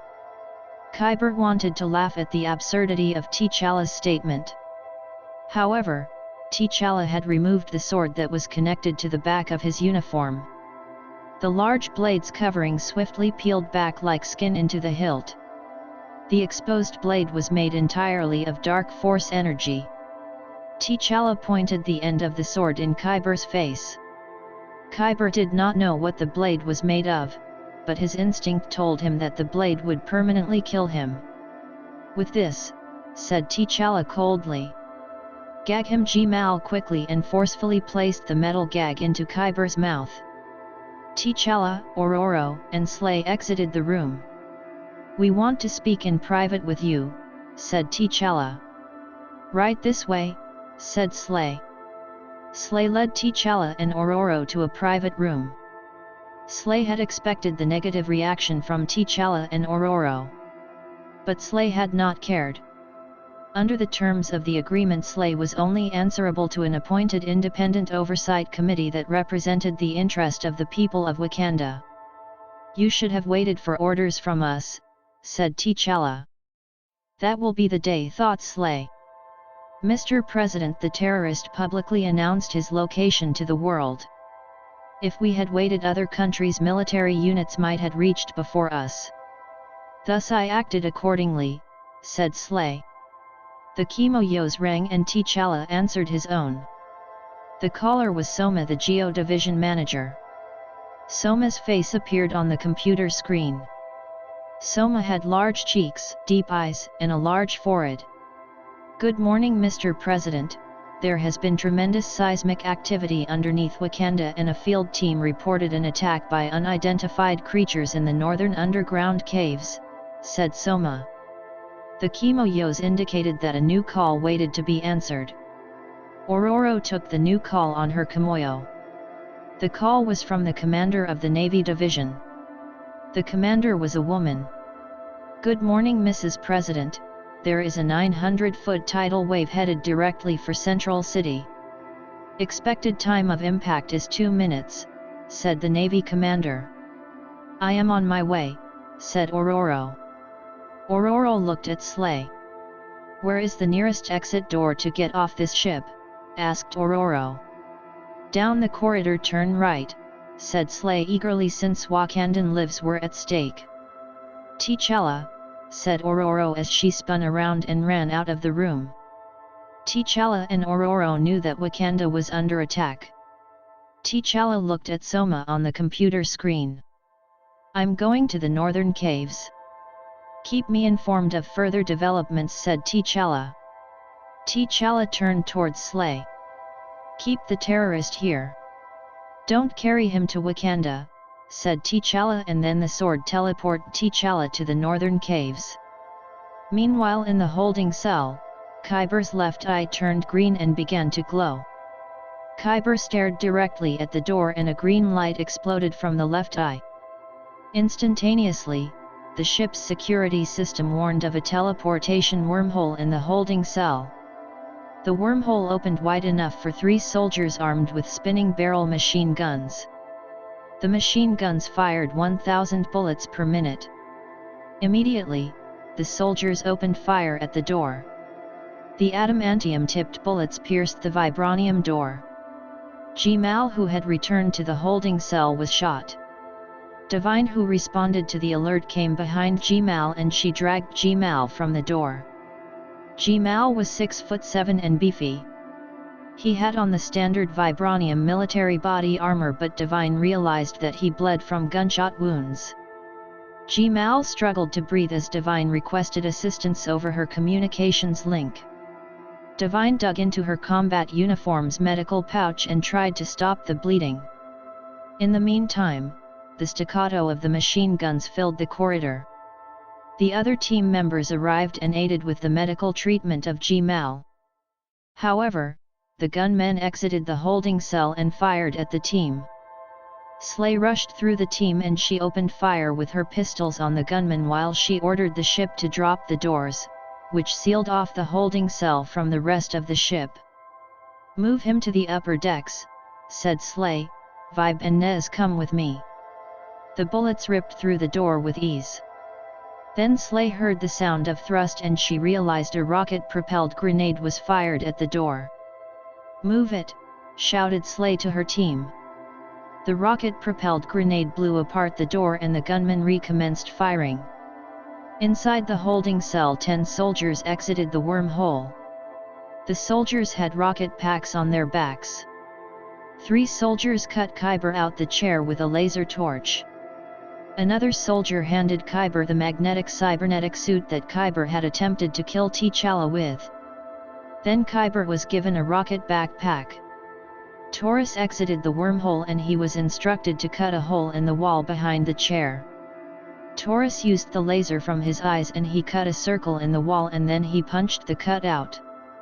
The wall flew away and it crashed into the wing of the air cruiser. The holding cell decompressed and everyone was sucked out of the cell into the air. Kiber and his soldiers activated their rocket backpacks and they flew towards Wakanda. Taurus had the ability to fly without artificial means. Wakanda's spy satellites caught the attacking party and the Air Force was alerted. A squadron of fighter jets thundered to Kiber's coordinates. Kiber saw the fighter jets in the distance. "Taurus, clear a path for us," shouted Kiber. Taurus obeyed and he went ahead of the attacking party. Taurus went to the left of the squadron and then he began crashing into the fighter jets, punching them out of the sky like they were toys and blasting them with his laser eye beams. The fighter jets fired heat-seeker missiles at Taurus but he survived the impacts because of his tough skin and rapid healing ability. On the air cruiser, Slay ordered Vibranax and Nez to plug their ears while she used a non-standard issued weapon. The weapon was a circular disc with finger holes. Slay turned on the weapon and it emitted a frequency that destroyed the eardrums of the gunman. On cue, Slay, Vibranax and Nez terminated the disoriented and unbalanced gunman. Afterwards, Slay inquired on Gmal's health. He needed proper medical treatment. Then Slay used her personal communicator to speak with Nginda. Chapter Nginda was in his office when he received the call from Slay. Slay informed Nginda of Kiber's escape. Nginda's other communicator rang and the caller was an informant in the defense division. Nginda did not accept the informant's call and he concentrated on Slay. "I'll be there," said Nginda. "No, go after the terrorist," said Slay. "I love you." "I love you too," said Nginda sincerely. Then Slay ended the call. Nginda was about to summon the Hachira inside of him when he heard shouts from the courtyard that was below his office window. At the top of the lawn a hole had appeared in the ground and then a Terra emerged. 5 security officers shot the Terra but another one appeared behind the officers and it spat acid on the officers. Concerned citizens took the officers to safety. An orange light enveloped Nginda and he transformed into the Hachira. The Hachira had a grey exoskeleton, its body was hulking and had rapid regeneration. Moreover, the Hachira was capable of unassisted flight. Nginda busted out of the office window and he flew towards the Terra. Nginda's massive hand clasped around the Terra's body. Nginda squeezed the Terra until it died. Nginda looked at his palm, it was covered with a substance that resembled crude oil. The dead Terra also had the odd substance over its body. Nginda inhaled the scent of the substance and it smelled like oil. Suddenly, 7 Terras emerged from the ground and they attacked Nginda. As Nginda fought back he heard the sounds of gunshots and military airships around him. Once Nginda had finished off his attackers he flew into the sky to survey the area. There were hundreds of the Terras in the streets and some of them headed into buildings. The army arrived quickly to the scene. Meanwhile the citizens were not in a panic, instead they went orderly to safety. Nginda decided to take on the creatures while the army did evacuations. Inside of the northern caves, T'Challa slashed through a group of crude oil-covered terrorists. He called in the army to secure to the area. The Air Force commander contacted and informed T'Challa that a new creature was destroying the Air Force. T'Challa touched an icon on the Kimoyo's screen. Miles away in the Defense Division's garage, a sleek black skybike was remotely powered on. The anti-gravity plates on the underside of the skybike were activated. The skybike floated and it commanded the door in front of it to open. The single-turbo engine roared to life and a tongue of flames emerged from the circular exhaust at the rear end of the skybike. Then the skybike shot out of the garage like a bullet. T'Challa teleported to the top of a building that was in the vicinity of the Defense Division. The skybike arrived shortly. The skybike was designed for tremendous speeds through the air. The rider laid forward on the stomach, the hands controlled the acceleration and steering. There was an automatic air mask in the control panel for high-altitude flight. T'Challa teleported to the scene of the air combat between the creature and the Air Force. The sky was polluted with parachutes and damaged planes.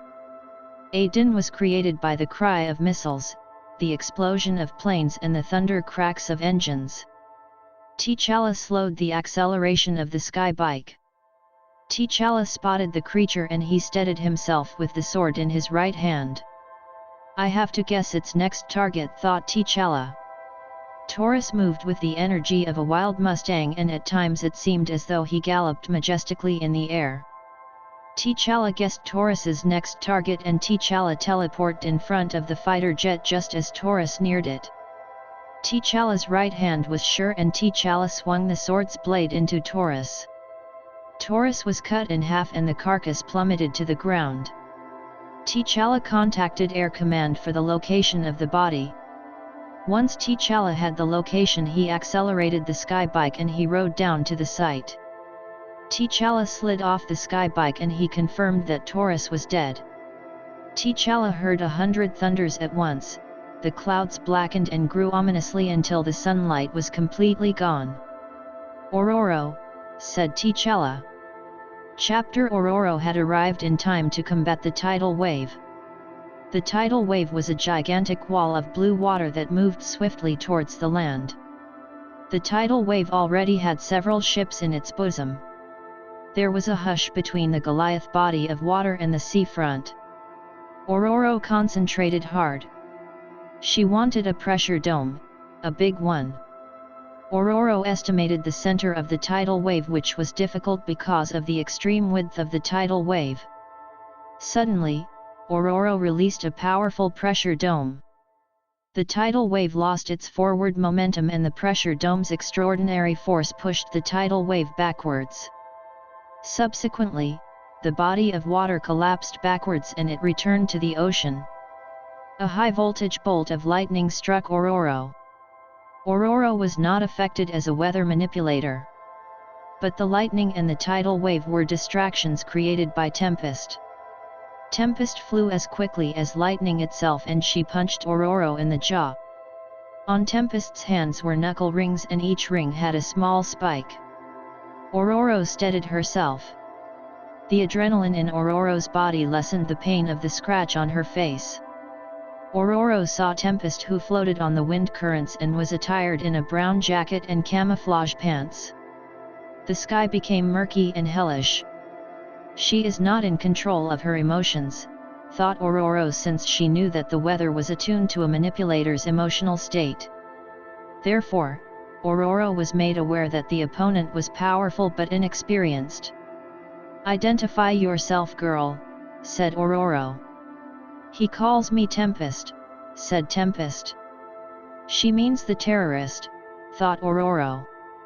Ororo noticed Tempest's knuckle rings. "She came prepared to street fight with me," thought Ororo. It was Ororo's tactic to use hand-to-hand combat whenever she faced a similarly powered adversary. "What is your reason for being here?" asked Ororo.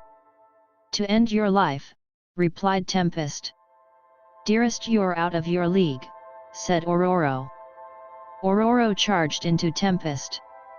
Tempest darted out of the path and she flew below Ororo. Ororo reduced her speed by a fraction for Tempest to catch her. Tempest used the speed of her youth to reach Ororo and prepared to deliver a punch to the throat. As Tempest dashed in to land the death blow, Ororo removed the small knife from her belt. Ororo expertly avoided the death blow and she slashed an artery on Tempest's arm. Tempest had not felt the wound. Ororo propelled herself with the wind currents that filled up the flaps attached to her uniform. Tempest glided on the winds, twisted and turned back to Ororo. Ororo flew towards the shore at a fast pace. She headed for a less habited area, which were cliffs at the edge of the ocean. Ororo felt that Tempest gained on her. Then Ororo stopped and floated on the wind currents. Tempest went by Ororo and then the girl stopped. Ororo returned the knife to her belt and she stared at Tempest. Then Ororo drastically increased the temperature around Tempest and herself. "You can't harm me with that," said Tempest. "Your arm is bleeding. That race to get here caused your body to request more blood from your heart, but it was never delivered and the heat exasperated the situation. You and I may not feel the effects of the weather, but we are still prone to the subtleties of biology," said Ororo. Suddenly, Tempest fainted and she fell headfirst above the cliffs. Ororo swooped down and she saved Tempest. The sky slowly cleared up. Ororo contacted the Defense Division. She requested nanites and a medical crew. As Ororo flew inland, she saw that the land rippled and suddenly oil gushers broke out everywhere. The oil gushers reached to 200 meters in the air and fell like black rain. A few seconds later, all the oil gushers caught afire. "What is this now?" Ororo asked aloud as the ground breathed fire. Chapter Wakanda had massive unused light crude oil reservoirs underneath human habitations, the jungles, and the savannas. Suddenly all the oil reservoirs were combusted as Kiber had planned it with the aid of Kosar. The method for the oil reservoir combustion was called in situ combustion. The soldiers in the mechanical diggers had released the terrace underneath Wakanda and the creatures had created tunnels that led from Wakanda's oil reservoirs to the surface.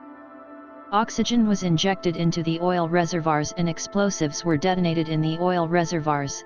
The heat, vaporized water, solvents, pressure, and gases pushed the oil through the tunnels towards the surface. Meanwhile, the diggers sealed all the exit tunnels made by the terrace so the oil would not flow down into the mantle. Afterwards, the mechanical diggers attacked a vein of magma flow that was underneath the Ethiopian Rift Valley. The diggers diverted the magma vein towards Wakanda. At the same time, the diggers sealed the tunnels they had made, which connected to Kosar's habitat. Wakanda had no volcanoes, but it had a thin earth crust which was suitable for the easy flow of magma from the earth to the surface. The diggers blew up themselves after the magma vein was under Wakanda. The pressure and shifting of the earth from the massive explosions caused the magma to flow angrily upward. As Wakanda reeled from the flaming oil gushers that emerged from under homes, buildings, and in wildlife habitats, Kiber and his soldiers created an audio-video link to his satellite. Kiber's satellite then interrupted the broadcast of the other communication satellites in orbit around the Earth. Kiber used the background of the flaming oil gushers for the broadcast. The free world has no longer to be concerned about Wakanda. I have destroyed the country like I had promised. I am burning down their cities and towns. Nothing will remain in the ashes, said Kiber triumphantly to the worldwide audience. Kiber ended the transmission. He checked a watch provided by a soldier and the last act of the plan was about to be implemented. Then Kiber and his soldiers teleport to Kosar's habitat. Every year clans of yellow-tail monkeys from Wakanda migrated to a bordering country and they ate from special fruit trees that ripened in that season. Afterwards, the monkeys returned to Wakanda over a forested mountain range border. Kiber's soldiers had pretended to be biologists who studied the yellow-tail monkeys. The soldiers shared a camp with tourists, border guards, and other wildlife biologists. The night before the attack on Wakanda, the soldiers had taken over the camp and they had tied up the other occupants.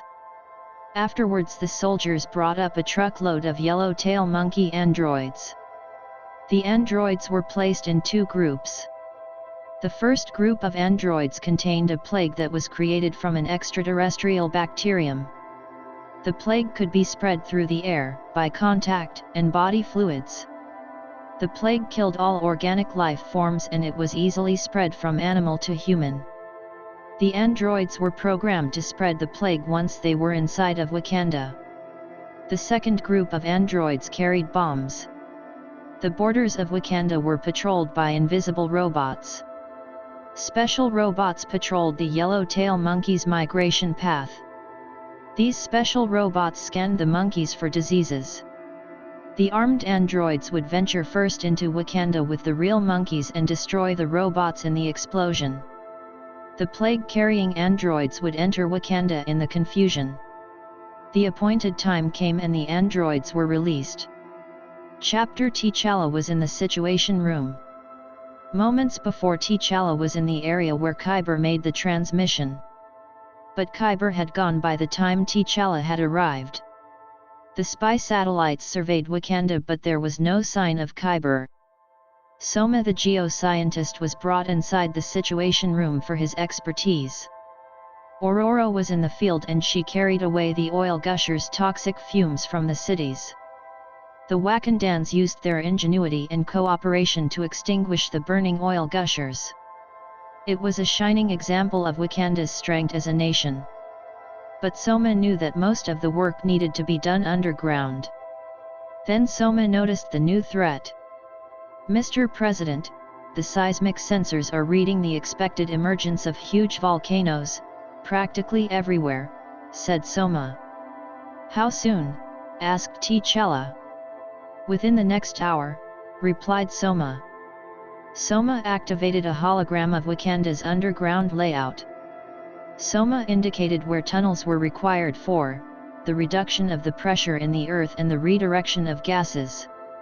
The problems are the time constraint to move equipment and we don't know what exactly is going on down there, said Soma. T'Challa had a solution and he turned to his communication officer. Bring Nginda here, said T'Challa, and then he called Ororo to the Situation Room. Nginda and Ororo arrived quickly and Soma laid out the plan to them. Nginda and Ororo would work together since both of them could withstand the heat in the ground. Nginda would use his extraordinary strength to form the new tunnels and redirect the magma flows. Meanwhile, Ororo would remove the oxygen in the ground, which would end the fires in the oil reservoirs. Soma would provide personal assistance with two orb-shaped drones, which floated in the air. Therefore, Soma would see and hear everything that Ororo and Nginda did. As soon as Ororo, Nginda, and the drones departed, the Wildlife Division manager called and brought the yellow-tail monkeys incident to T'Challa's attention. Satellites show that an explosion destroyed the border robots and several new monkeys passed through the fires unaffected. One of the robots survived momentarily and it ran a scan on the new monkeys. They are robotic, said the Wildlife Division manager. Air drones and satellites are still tracking the new monkeys, which are headed inland. Wait, Mr. President. New information has just come to hand. The areas that the new monkeys had entered are dying. Massive cellular destruction reported in wildlife that were under regular observation and were previously normal, said the Wildlife Division manager. Most likely it is a virus. I will be on the scene shortly, said T'Challa. T'Challa informed all the divisions that Wakanda was under a biological attack. Then T'Challa told Slay to meet him near the habitat of the yellow-tail monkeys. Slay was a skilled tracker and T'Challa knew it from her files. 300 biohazard soldiers on skybikes led by T'Challa arrived in the yellow-tail monkey habitat. Slay arrived on the flying disc that she used. Animals stampeded out of the jungle. Predator and prey alike ran for their lives. Flocks of birds fled from the area. "Get all those animals tested," said T'Challa to the Wildlife Division manager who was inside the biohazard airship that followed the soldiers. Slay was handed a biohazard suit while T'Challa used the dark force field for protection. The soldiers carried a gun that fired a substance that encapsulated the target. T'Challa and Slay armed themselves with the special gun. The Wildlife Division provided information on the location of the androids. T'Challa led the biohazard soldiers into the area and a force field was placed around the location, which prevented the androids from escaping. 5 minutes into the area and disaster struck. An android came upon a soldier. The android's fake fur was partially burnt off and the robotic nature was visible. The android sprayed the plague into the air and the particles entered the soldier's biohazard suit. T'Challa shot the android and the substance formed a thick blue bubble around the android. But the soldier was infected. "The suits are useless. Everyone get out of the force field," said T'Challa. The soldiers left their guns. "Slay, I want you to stay with soldiers." "I may need you," said T'Challa. Slay did not respond and she left. T'Challa laboriously hunted down the androids. The dark force field protected him from the airborne plague. The androids traveled on the ground and were mostly in groups. Eventually the hunt came down to one android. However, the android hid inside a small cave that was too small for T'Challa to enter. T'Challa teleported and he reappeared in the biohazard airship. He passed through the cleanser process. T'Challa was told that the infected soldier was quarantined in an anti-gravity chamber, the plague was isolated and scientists worked on a cure. T'Challa went to Slay and he told her about the android. Then T'Challa gave Slay the Dark Force controller and his sword. Slay's dislike for T'Challa lessened because of the act of cooperation. Slay teleported to the cave, she entered it and she captured the last android. Chapter Ororo and Nginda worked feverishly with the assistance of Soma. Ororo manipulated oxygen atoms out the rocks and she sent them to the surface. Without the oxygen the fires ended. Meanwhile, Nginda punched through the rocks and he created the necessary tunnels. The magma stopped flowing to the surface and it went below in the new tunnels. Nginda and Soma came across several of the tunnels that were created by the mechanical tunnel diggers. Accidentally, Nginda knocked into a wall in one of the discovered tunnels. Soma's orb did a scan of the wall and found that it was artificial. Nginda studied the tracks on the tunnel wall. "The tracks appear to have come from behind the artificial wall," said Nginda. Nginda punched a hole through the wall that revealed a tunnel that went downward.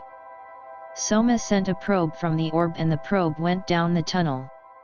"This tunnel leads further into the Earth's mantle. Possibly it is where the attackers came from," said Soma. "Tell Ororo and we will investigate it together," said Nginda. "I won't be able to follow. This is the lowest that the drone can go," said Soma. "I understand," said Nginda. Ororo met Nginda at the tunnel and they flew down it. Ororo provided a light when she charged the ring of hydrocarbons around her hands. The light assisted Nginda. Ororo felt the intensity of the gravity and the heat that came from the Earth's core. Ororo and Nginda increased their speed. Suddenly, Ororo and Nginda passed several ontos that clung onto the tunnel walls. Then the habitat appeared.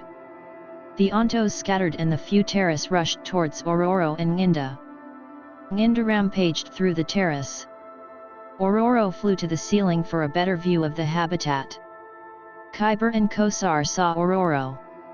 At the time, Kiber had returned the original eye to the socket and he had prepared to leave the habitat. "Come on," said Kiber. Kiber grabbed Kosar's left arm and they went to the teleportation machine. "On the other side is a house, there is money," said Kiber. "Aren't you going too?" asked Kosar. "No, I have to deal with these fools," replied Kiber. Besides, I am going into space, remembered. Kosar entered the teleportation machine and he disappeared.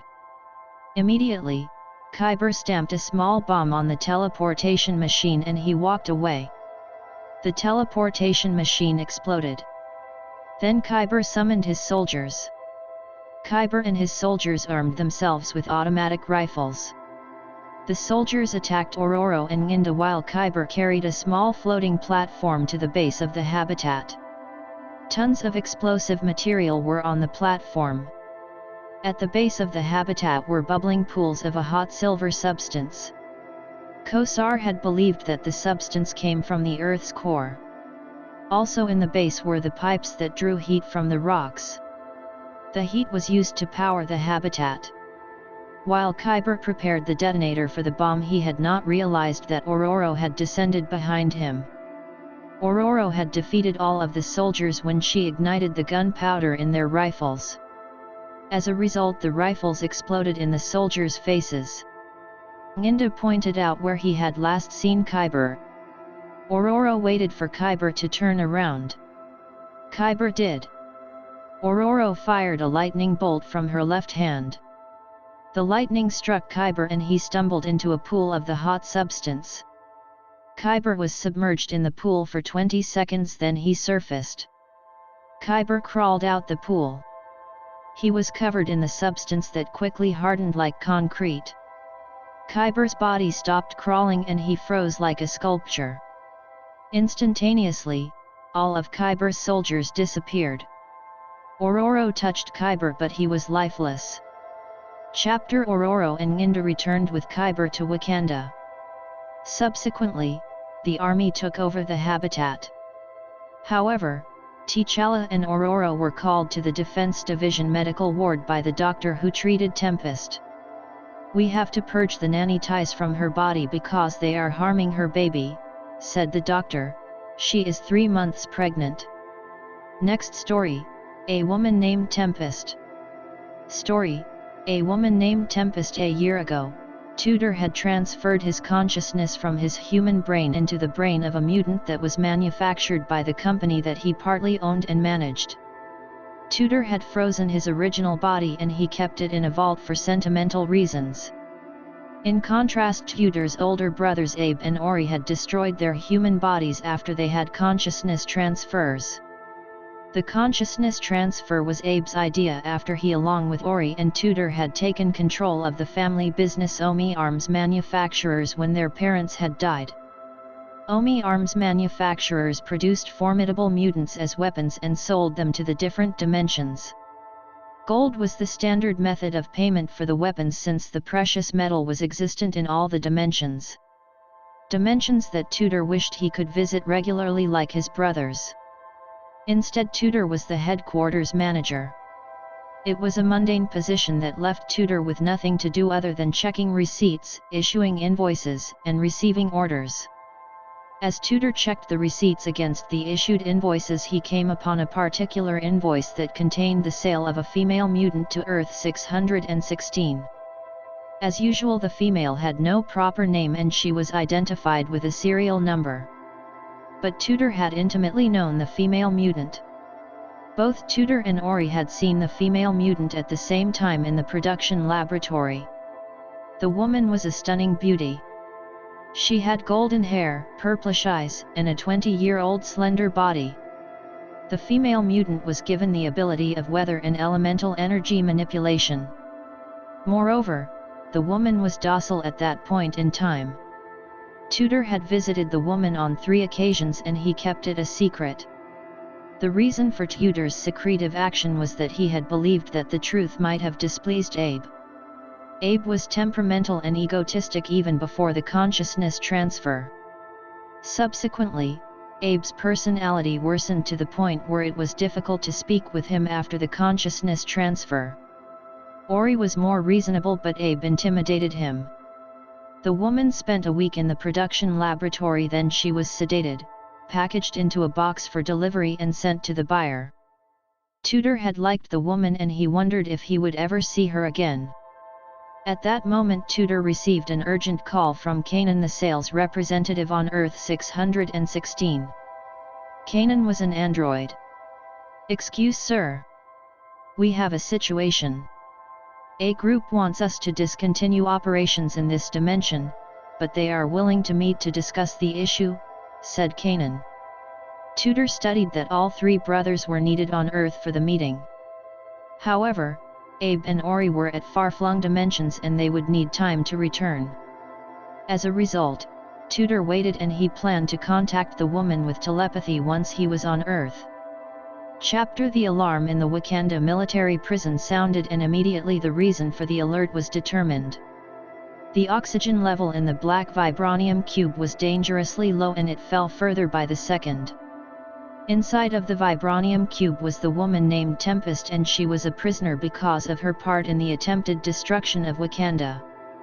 Tempest had purposefully reduced the oxygen level, which was provided by special fans inside the vibranium cube. Vibranium was a special metal that dampened Tempest's manipulation of weather and elemental energies. "She is trying to kill herself.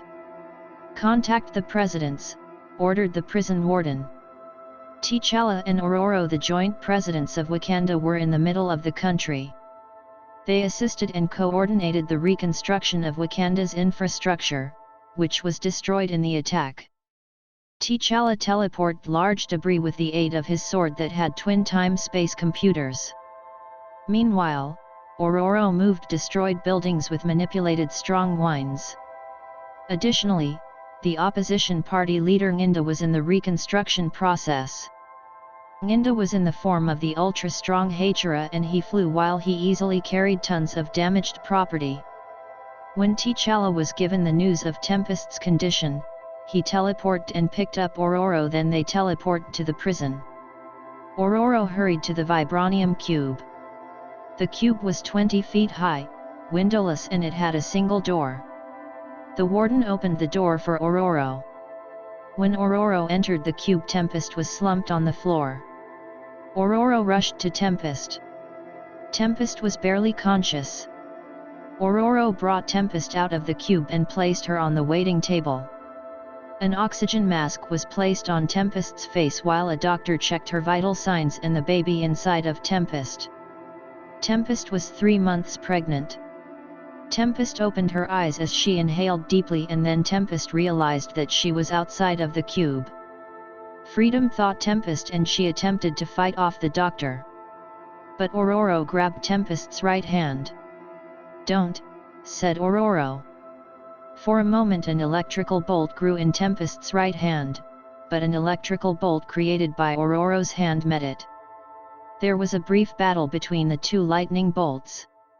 Eventually Ororo won. "I will help you, but stop struggling first," said Ororo firmly.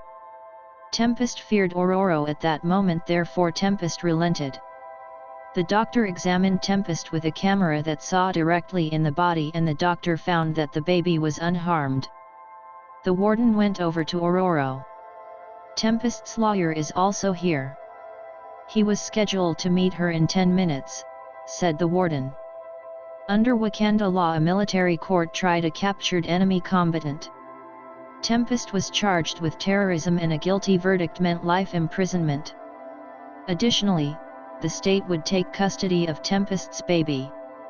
Another aspect of Tempest's case was that nanites could not be used on her. Nanities nullified the powers of a meta-human or a mutant. However, the nanities were dangerous for Tempest's baby.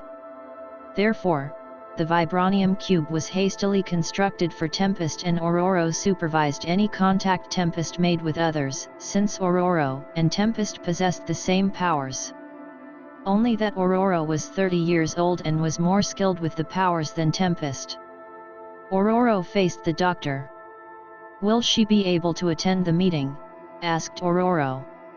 "She will need a few minutes first, Mrs. President," replied the doctor. Ororo turned back to the warden. "Tell the lawyer we will meet him in 15 minutes, said Ororo. "Yes, Mrs. President," said the warden.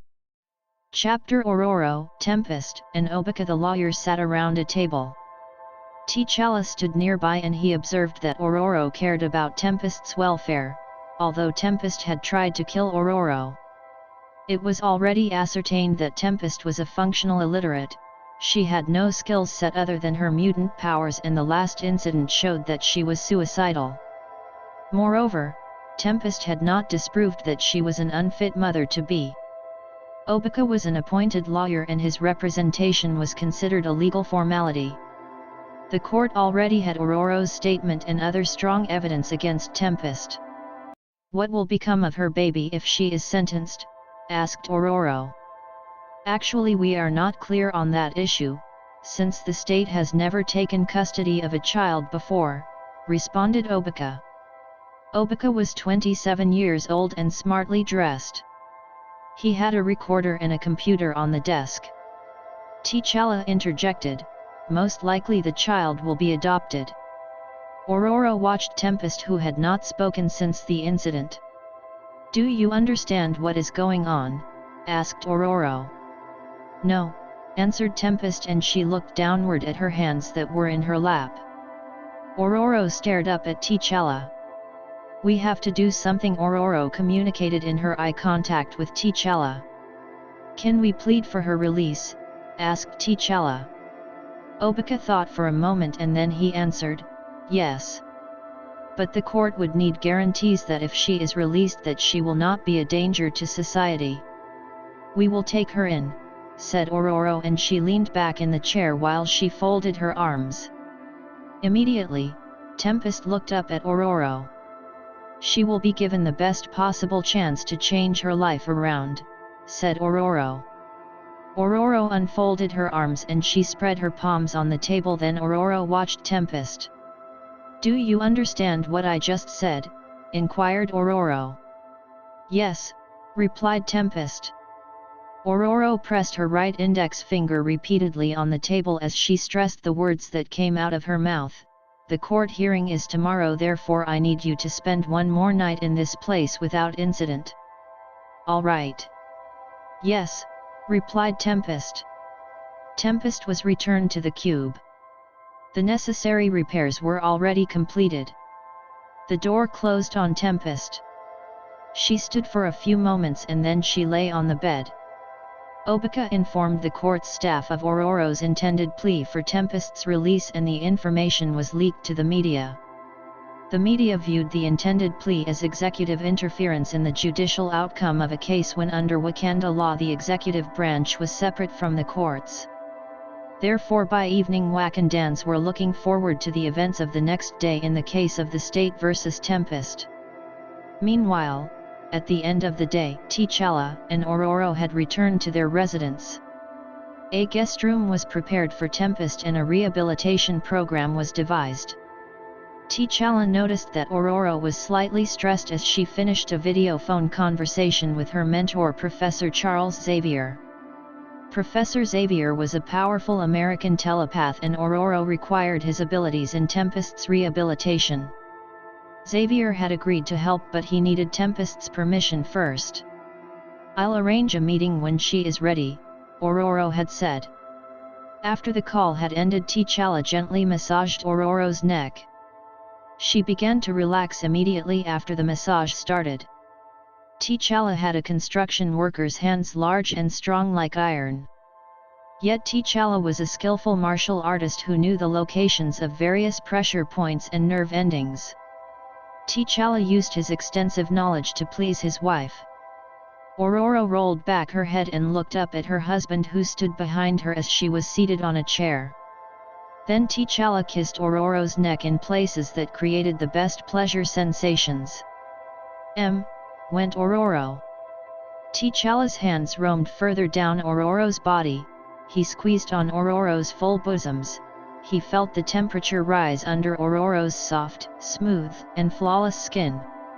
Delicately, T'Challa lifted Ororo out of the chair. Ororo held T'Challa's large hard biceps. The couple was in the master bedroom and T'Challa lowered Ororo onto the bed. Ororo's natural shoulder-length white hair was sprawled on the pillows. T'Challa kissed Ororo about the body. T'Challa had sensitive hearing, hence he heard Ororo's heart beating loudly and faster. More so, T'Challa's hypersense of smell meant Ororo's sweet fragrance made him heady. They eventually peeled off the clothing from each other. Ororo repeatedly convulsed in pleasure inside of T'Challa's arms. "T'Challa," uttered Ororo as she wrapped her legs around T'Challa's waist and their bodies moved in rhythm. The pace of the rhythm quickened, yet T'Challa was mindful that his large 6-foot frame did not smother Ororo and he rolled onto his back. But the intensity remained while T'Challa stared up at Ororo's natural blue eyes. Ororo leaned forward, one of her hands swirled around T'Challa's shaven-down hair while the other hand clasped over T'Challa's ear. T'Challa pushed his head up and he kissed Ororo. The taste of Ororo's lips reminded T'Challa of sweet fruit. "I love you," said T'Challa. His hand reached around Ororo's back and continued its pleasurous work along the nerves in the spine. Ororo shook and moaned uncontrollably. The fun lasted until they were spent and hours had passed. Chapter T'Challa and Ororo arrived promptly for the trial. They met an aggressive media at the courthouse. The media wanted comments on the perception that the plea for Tempest's release was the executive branch's interference in the course of justice. The opposition leader Nginda says that it sets a bad precedent. "What is your response to that, Mr. and Mrs. President?" asked a reporter. "Our democracy is growing, therefore these incidences will appear," said T'Challa. "Hopefully we will learn something from this," said Ororo, who finished T'Challa's sentence. T'Challa and Ororo entered the courtroom and took their seats behind the defense section. Tempest had spoken to Ororo earlier. In the conversation, Ororo convinced Tempest to be calm, therefore, Tempest came to the court without Ororo's supervision. The three judges sat in their seats, each judge read a holographic document. Meanwhile, the state's lawyer prepared his documents. Obaka leaned back in his seat and faced T'Challa and Ororo. "Mr. and Mrs. President, it would be best to ask for the release after the state makes its case." T'Challa and Ororo agreed. The trial began. Tempest was asked to stand and the judges read out the charges to her. "Do you understand the charges?" asked a judge. "No," responded Tempest. There was a short pause in the court. Then the judge asked that Tempest return to her seat. Afterwards, the state lawyer began the argument for Tempest's imprisonment and the custody of her baby. The argument lasted for 20 minutes. Then the state lawyer took his seat. "The court will now hear the plea from President Ororo," said a judge. Ororo went into the defense dock and she stood before the court. Tempest is a victim of circumstance. She was used as a weapon against Wakanda because she did not know better. I believe that Tempest can be rehabilitated and given the opportunity to raise her child, therefore, I am asking that she be released into the custody of my husband President T'Challa and myself. Additionally, I ask for Tempest's release on the condition that she perform community service in the aiding of the reconstruction of Wakanda, said Ororo. The court has heard the plea and the state's arguments. The court will recess for 30 minutes. Then a verdict will be presented, said a judge. After the interval, the judges granted Tempest's release under Ororo's conditions. But a progress review by the court was necessary every 2 months. The review would focus on Tempest's behavior and her ability to raise a child. Chapter T'Challa and Ororo lived in their private residence, which was in the farmlands. The residence was 3 stories and was surrounded by a high wall. The security system scanned the property for motion and teleportation. T'Challa, Ororo, and Tempest arrived at the residence at 6:30 p.m. since Tempest had immediately participated in the reconstruction after her release. Ororo showed Tempest to the guest room. Afterwards, Tempest joined T'Challa and Ororo in the kitchen for the preparation of dinner. T'Challa and Ororo usually cooked together and they believed that Tempest should learn her way around a kitchen for when she lived on her own. Tempest's future accommodations was an unresolved issue for T'Challa and Ororo. Moreover, Tempest was a single parent. Ororo did not want to press Tempest for the identity of the child's father. Ororo believed that the information on the father would come in due time. Tempest assisted in the cooking and the preparation of the dinner table. T'Challa and Ororo sat at one end of the small table while Tempest sat at the other end. During the course of the meal, Ororo outlined the activities necessary for Tempest's rehabilitation and readiness for motherhood. Tempest had remained muted at the dinner table. She observed the closeness of T'Challa and Ororo. It reminded Tempest of someone. Tempest was showed how a spoon was used. Then Tempest discovered that when the spoon struck the plate it made a sound that she liked. Subsequently, Tempest struck the plate repeatedly with the spoon. "Why are you doing that?" asked Ororo. "I like it," said Tempest. Ororo had no problem with the noise, but the situation made her aware that she had to juggle being a friend and a disciplinarian to Tempest. "Okay," said Ororo. Tempest continued with the noise for a minute and then she stopped when it was no longer fun.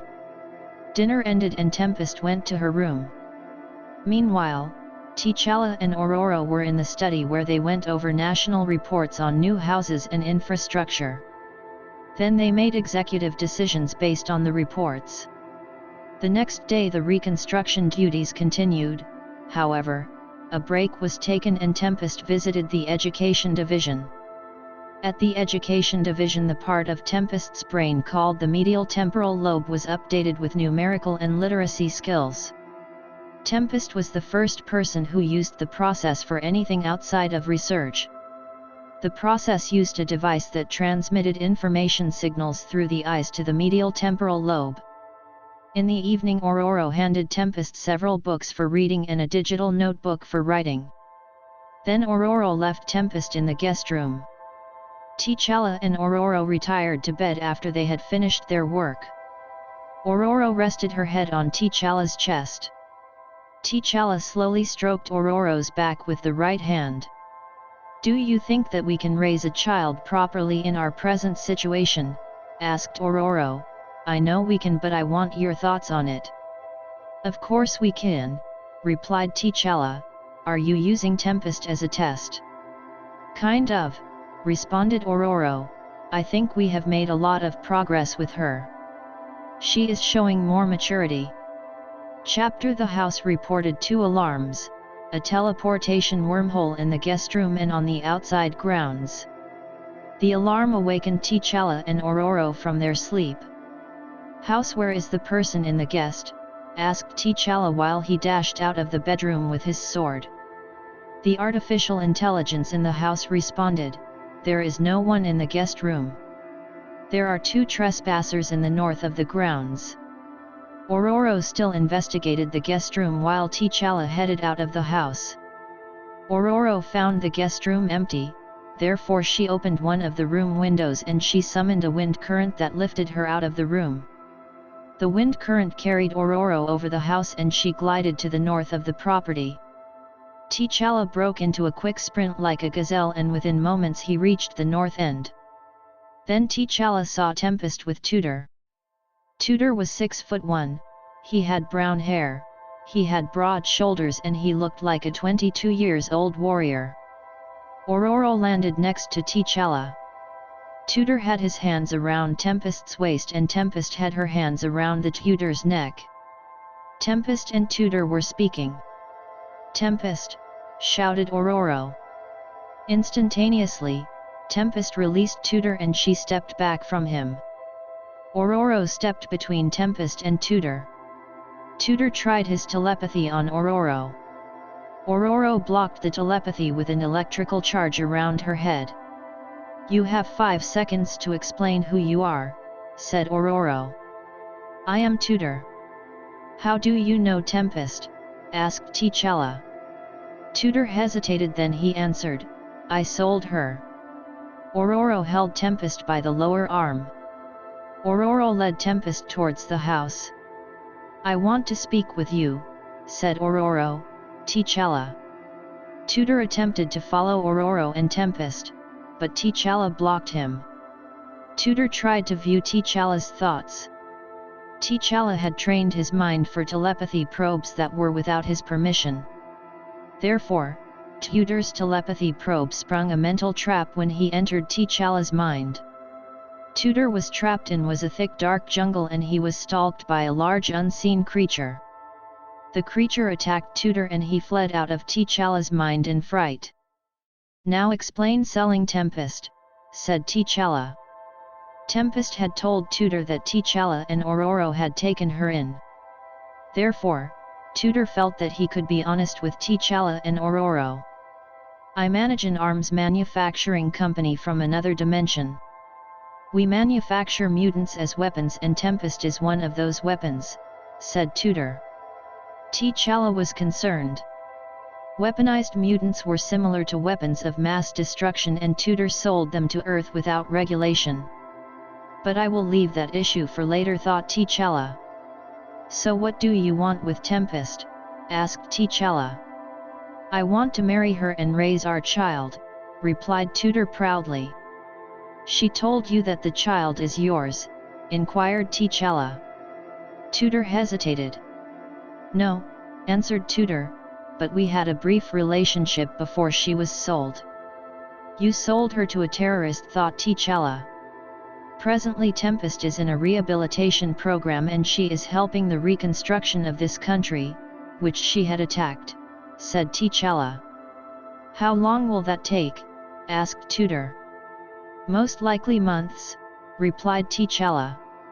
Tutor had hoped to take Tempest back to his dimension immediately before the meeting with the Earth group. Abe and Ori were on their way, but Tutor had arrived first so that he could look for Tempest. T'Challa stared at his house and his sharp vision spotted Ororo, who signaled come down at T'Challa. "Tutor, don't ever come uninvited into my house again," said T'Challa, and he told his sword to teleport Tutor and himself into the house. T'Challa and Ororo kept Tempest and Tutor separated. Then T'Challa and Ororo met in a room where they shared what they had learned from their questions. "Tutor was not the only one who had a relationship with Tempest," said Ororo. "There was another man with a mark on the right side of his face." Chapter Ori had a mark on the right side of his face. He was 6'5", broad shoulders and he had black hair. Ori's appearance resembled a 25-years-old man. He arrived at the Earth sales representative office expecting to meet Tutor. Kanan, the sales representative, informed Ori that Tutor had stepped out. Then Abe arrived. Abe was 6'8" in height and he had red hair. Abe's facial features gave the impression that he was a 30-years-old man. Abe valued his time. Therefore, Abe was infuriated that Tutor was missing since the meeting was in 10 minutes. "Find him," said Abe. "Yes," said Ori, and he made a telepathic search of Earth for Tutor's mind. Ori found Tutor. Then Ori was blocked from Tutor's mind. "I can't speak with him," said Ori. "Then go to him," said Abe. Instantaneously, Ori vanished from the office. Abe stood at a window and he watched the Eiffel Tower. Abe pondered on the meeting. If the group were unreasonable, then Abe would kill them. Ori appeared in T'Challa's and Ororo's home. Ori met Tutor while the alarms in the house went wild. "Abe is waiting," said Ori. T'Challa and Ororo entered the room. Ori performed a telepathic search of the house for other strangers. Then Ori found Tempest. "Her," whispered Ori. Ori glanced at Tutor. "Why are you here?" asked Ori. Then Ori teleported into the room where Tempest was kept. Ori stared down at Tempest and Ori sensed the child in Tempest. "My child," thought Ori. Tempest stared blankly at Ori and Tempest stepped back from him. Tempest formed electrical charges around her hands. "Don't come any closer," shouted Tempest, since she remembered what Ori had done to her and the weather outside the house turned hellish. Chapter Ori explained his relationship with Tempest to T'Challa, Ororo and Tutor. Ororo shielded Tempest from Ori's gaze. Tutor had his arms folded and he was displeased with the revelation. T'Challa, armed with the sword, patiently observed the group. Ori had also secretly visited Tempest the week that she was processed at the laboratory. Therefore, the paternity of the child was in doubt. "I have already pledged to take care of Tempest and the child," said Tutor. "Then I pledge the same thing," said Ori. But Ori was really interested in the child. He had no affections for Tempest. Tutor never had a cause to hate Ori. But Tutor strongly disliked his brother at that moment. Abe valued punctuality since it showed character. As a consequence, Abe had entered the meeting without his brothers. The conversation in the meeting had surprised Abe. The group was not opposed to the sale of manufactured mutants, but they wanted the weapons sold to specific people and governments that the group had chosen. Additionally, Abe had met formidable persons like himself at the meeting. Abe had agreed in principle with the requests. Abe exited the meeting and he immediately scanned the earth for Ori and Tutor. Abe decided that he would punish his brothers for their lack of dedication. Abe located his brothers and he teleported to the site. Chapter Tutor and Ori spoke harshly to each other. T'Challa went to a hidden room in the first floor and he quickly changed into the Black Panther body armor suit. The body armor was made of woven vibranium. T'Challa returned to the room. Tutor had accused Ori of lying about wanting to take care of Tempest. Ori denied the allegation. Tempest sat in a sofa and Ororo stood near to her. "Enough," said Ororo, "we will discuss this further tomorrow. You both should leave." Abe appeared in the room and he surveyed the faces of the gathering. Then Abe focused on Ori and Tutor. "What is the meaning of this?" asked Abe.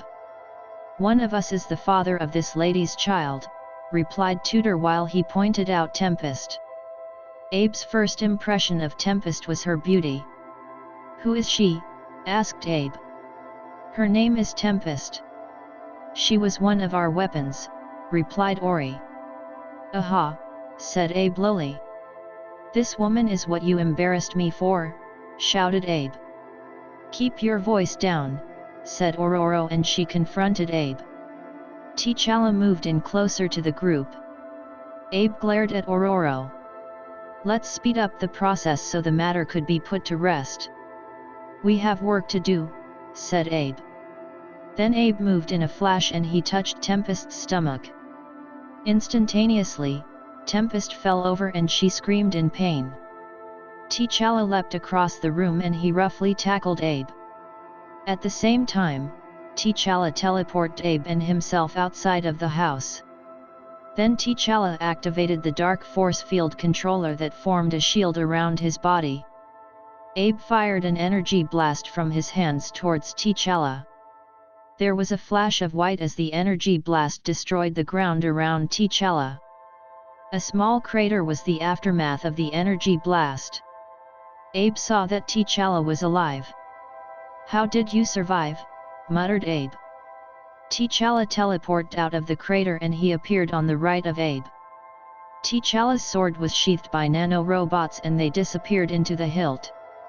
The result was the dark force energy blade was exposed. Abe called his brothers with telepathy. Tutor and Ori appeared. Therefore, T'Challa was surrounded. Chapter Abe's touch had accelerated Tempest's pregnancy to the point where the baby was ready to be born. Tempest's belly rose swiftly, but her body was not ready for the sudden musculoskeletal changes. Tempest gasped for air. Tempest's emotions affected the weather and the skies became stormy. Then the contractions started and became frequent. "House, contact the hospital, tell them I have a pregnant woman who is about to give birth." "I need instructions," said Ororo. The house made the call and Ororo spoke with a doctor. T'Challa heard Tempest's screams. "Do you hear that, Tutor and Ori?" "He hurt Tempest, so why do you fight with him?" asked T'Challa. "He is our brother," answered Ori. "What about you, Tutor?" You claim to care for Tempest. She is suffering. You have to choose between her or your brothers, said T'Challa. Tudor looked at his brothers. Then Tudor disappeared. Tudor reappeared in the house. Tempest was on the floor and she yelled in pain. Ororo spoke with the doctor. The doctor's face was on a floating hologram. What can I do? Asked Tudor. Hold her hand. Relax her, replied Ororo. Outside, T'Challa tried to avoid a continuation of the fight, especially with the house in the vicinity. We don't have to do this, said T'Challa. Abe realized that T'Challa was protected by dark force energy and that the sword's blade was also made from dark force energy. Only a dark force energy instrument could penetrate the force field. Consequently, Abe extracted raw dark force energy from the interdimensions with his hands, and he controlled the volatile explosive energy by folding time and space around it. Abe created 2 dark force swords in the process. Abe teleported in the direction of T'Challa. T'Challa leapt backwards as far as possible to avoid Abe's attack. Simultaneously, T'Challa threw his sword at the spot from which he leapt. Abe appeared and T'Challa's sword stabbed Abe through the chest. Abe was stunned and he dropped to his knees. Then he died. Ori saw that Abe was truly dead. Ori took one of Abe's swords. Then Ori faced T'Challa. T'Challa's sword teleported into his right hand. Ori, don't do this, said T'Challa. Ori charged with a mad rage and he was timed by T'Challa. But Ori vanished. Ori appeared in the house. Tempest was delivering the baby. Ororo and Tudor felt Ori's presence. Ororo looked up and she saw Ori with the sword and murder in his eyes. This woman is the cause of it, said Ori. Ororo's hands held the baby's head, therefore, Ororo summoned a lightning bolt from outside the house. The lightning bolt snaked down into the house and entered the room. The lightning bolt struck Ori, but he made his body corporeal. The lightning bolt passed through Ori and crashed into the wall. Tudor attacked Ori. Ori swung the sword wildly and struck Tudor. Tudor fell to the side. T'Challa teleported into the room and he ran the sword through Ori. The dark force energy blade killed Ori. Ori's body returned to a fleshy form and he landed on the floor. Tempest gave a final push. Seconds later the baby cried as Ororo held him up. T'Challa helped up Tudor. Chapter: The paternity test proved that Tudor was the baby's father. A special meeting of the court freed Tempest of her conditions and community service. Tudor took Tempest and his son back to their original dimension. Tudor also took the dead bodies of his brothers. Moreover, Tudor promised to close the down mutant manufacturing business.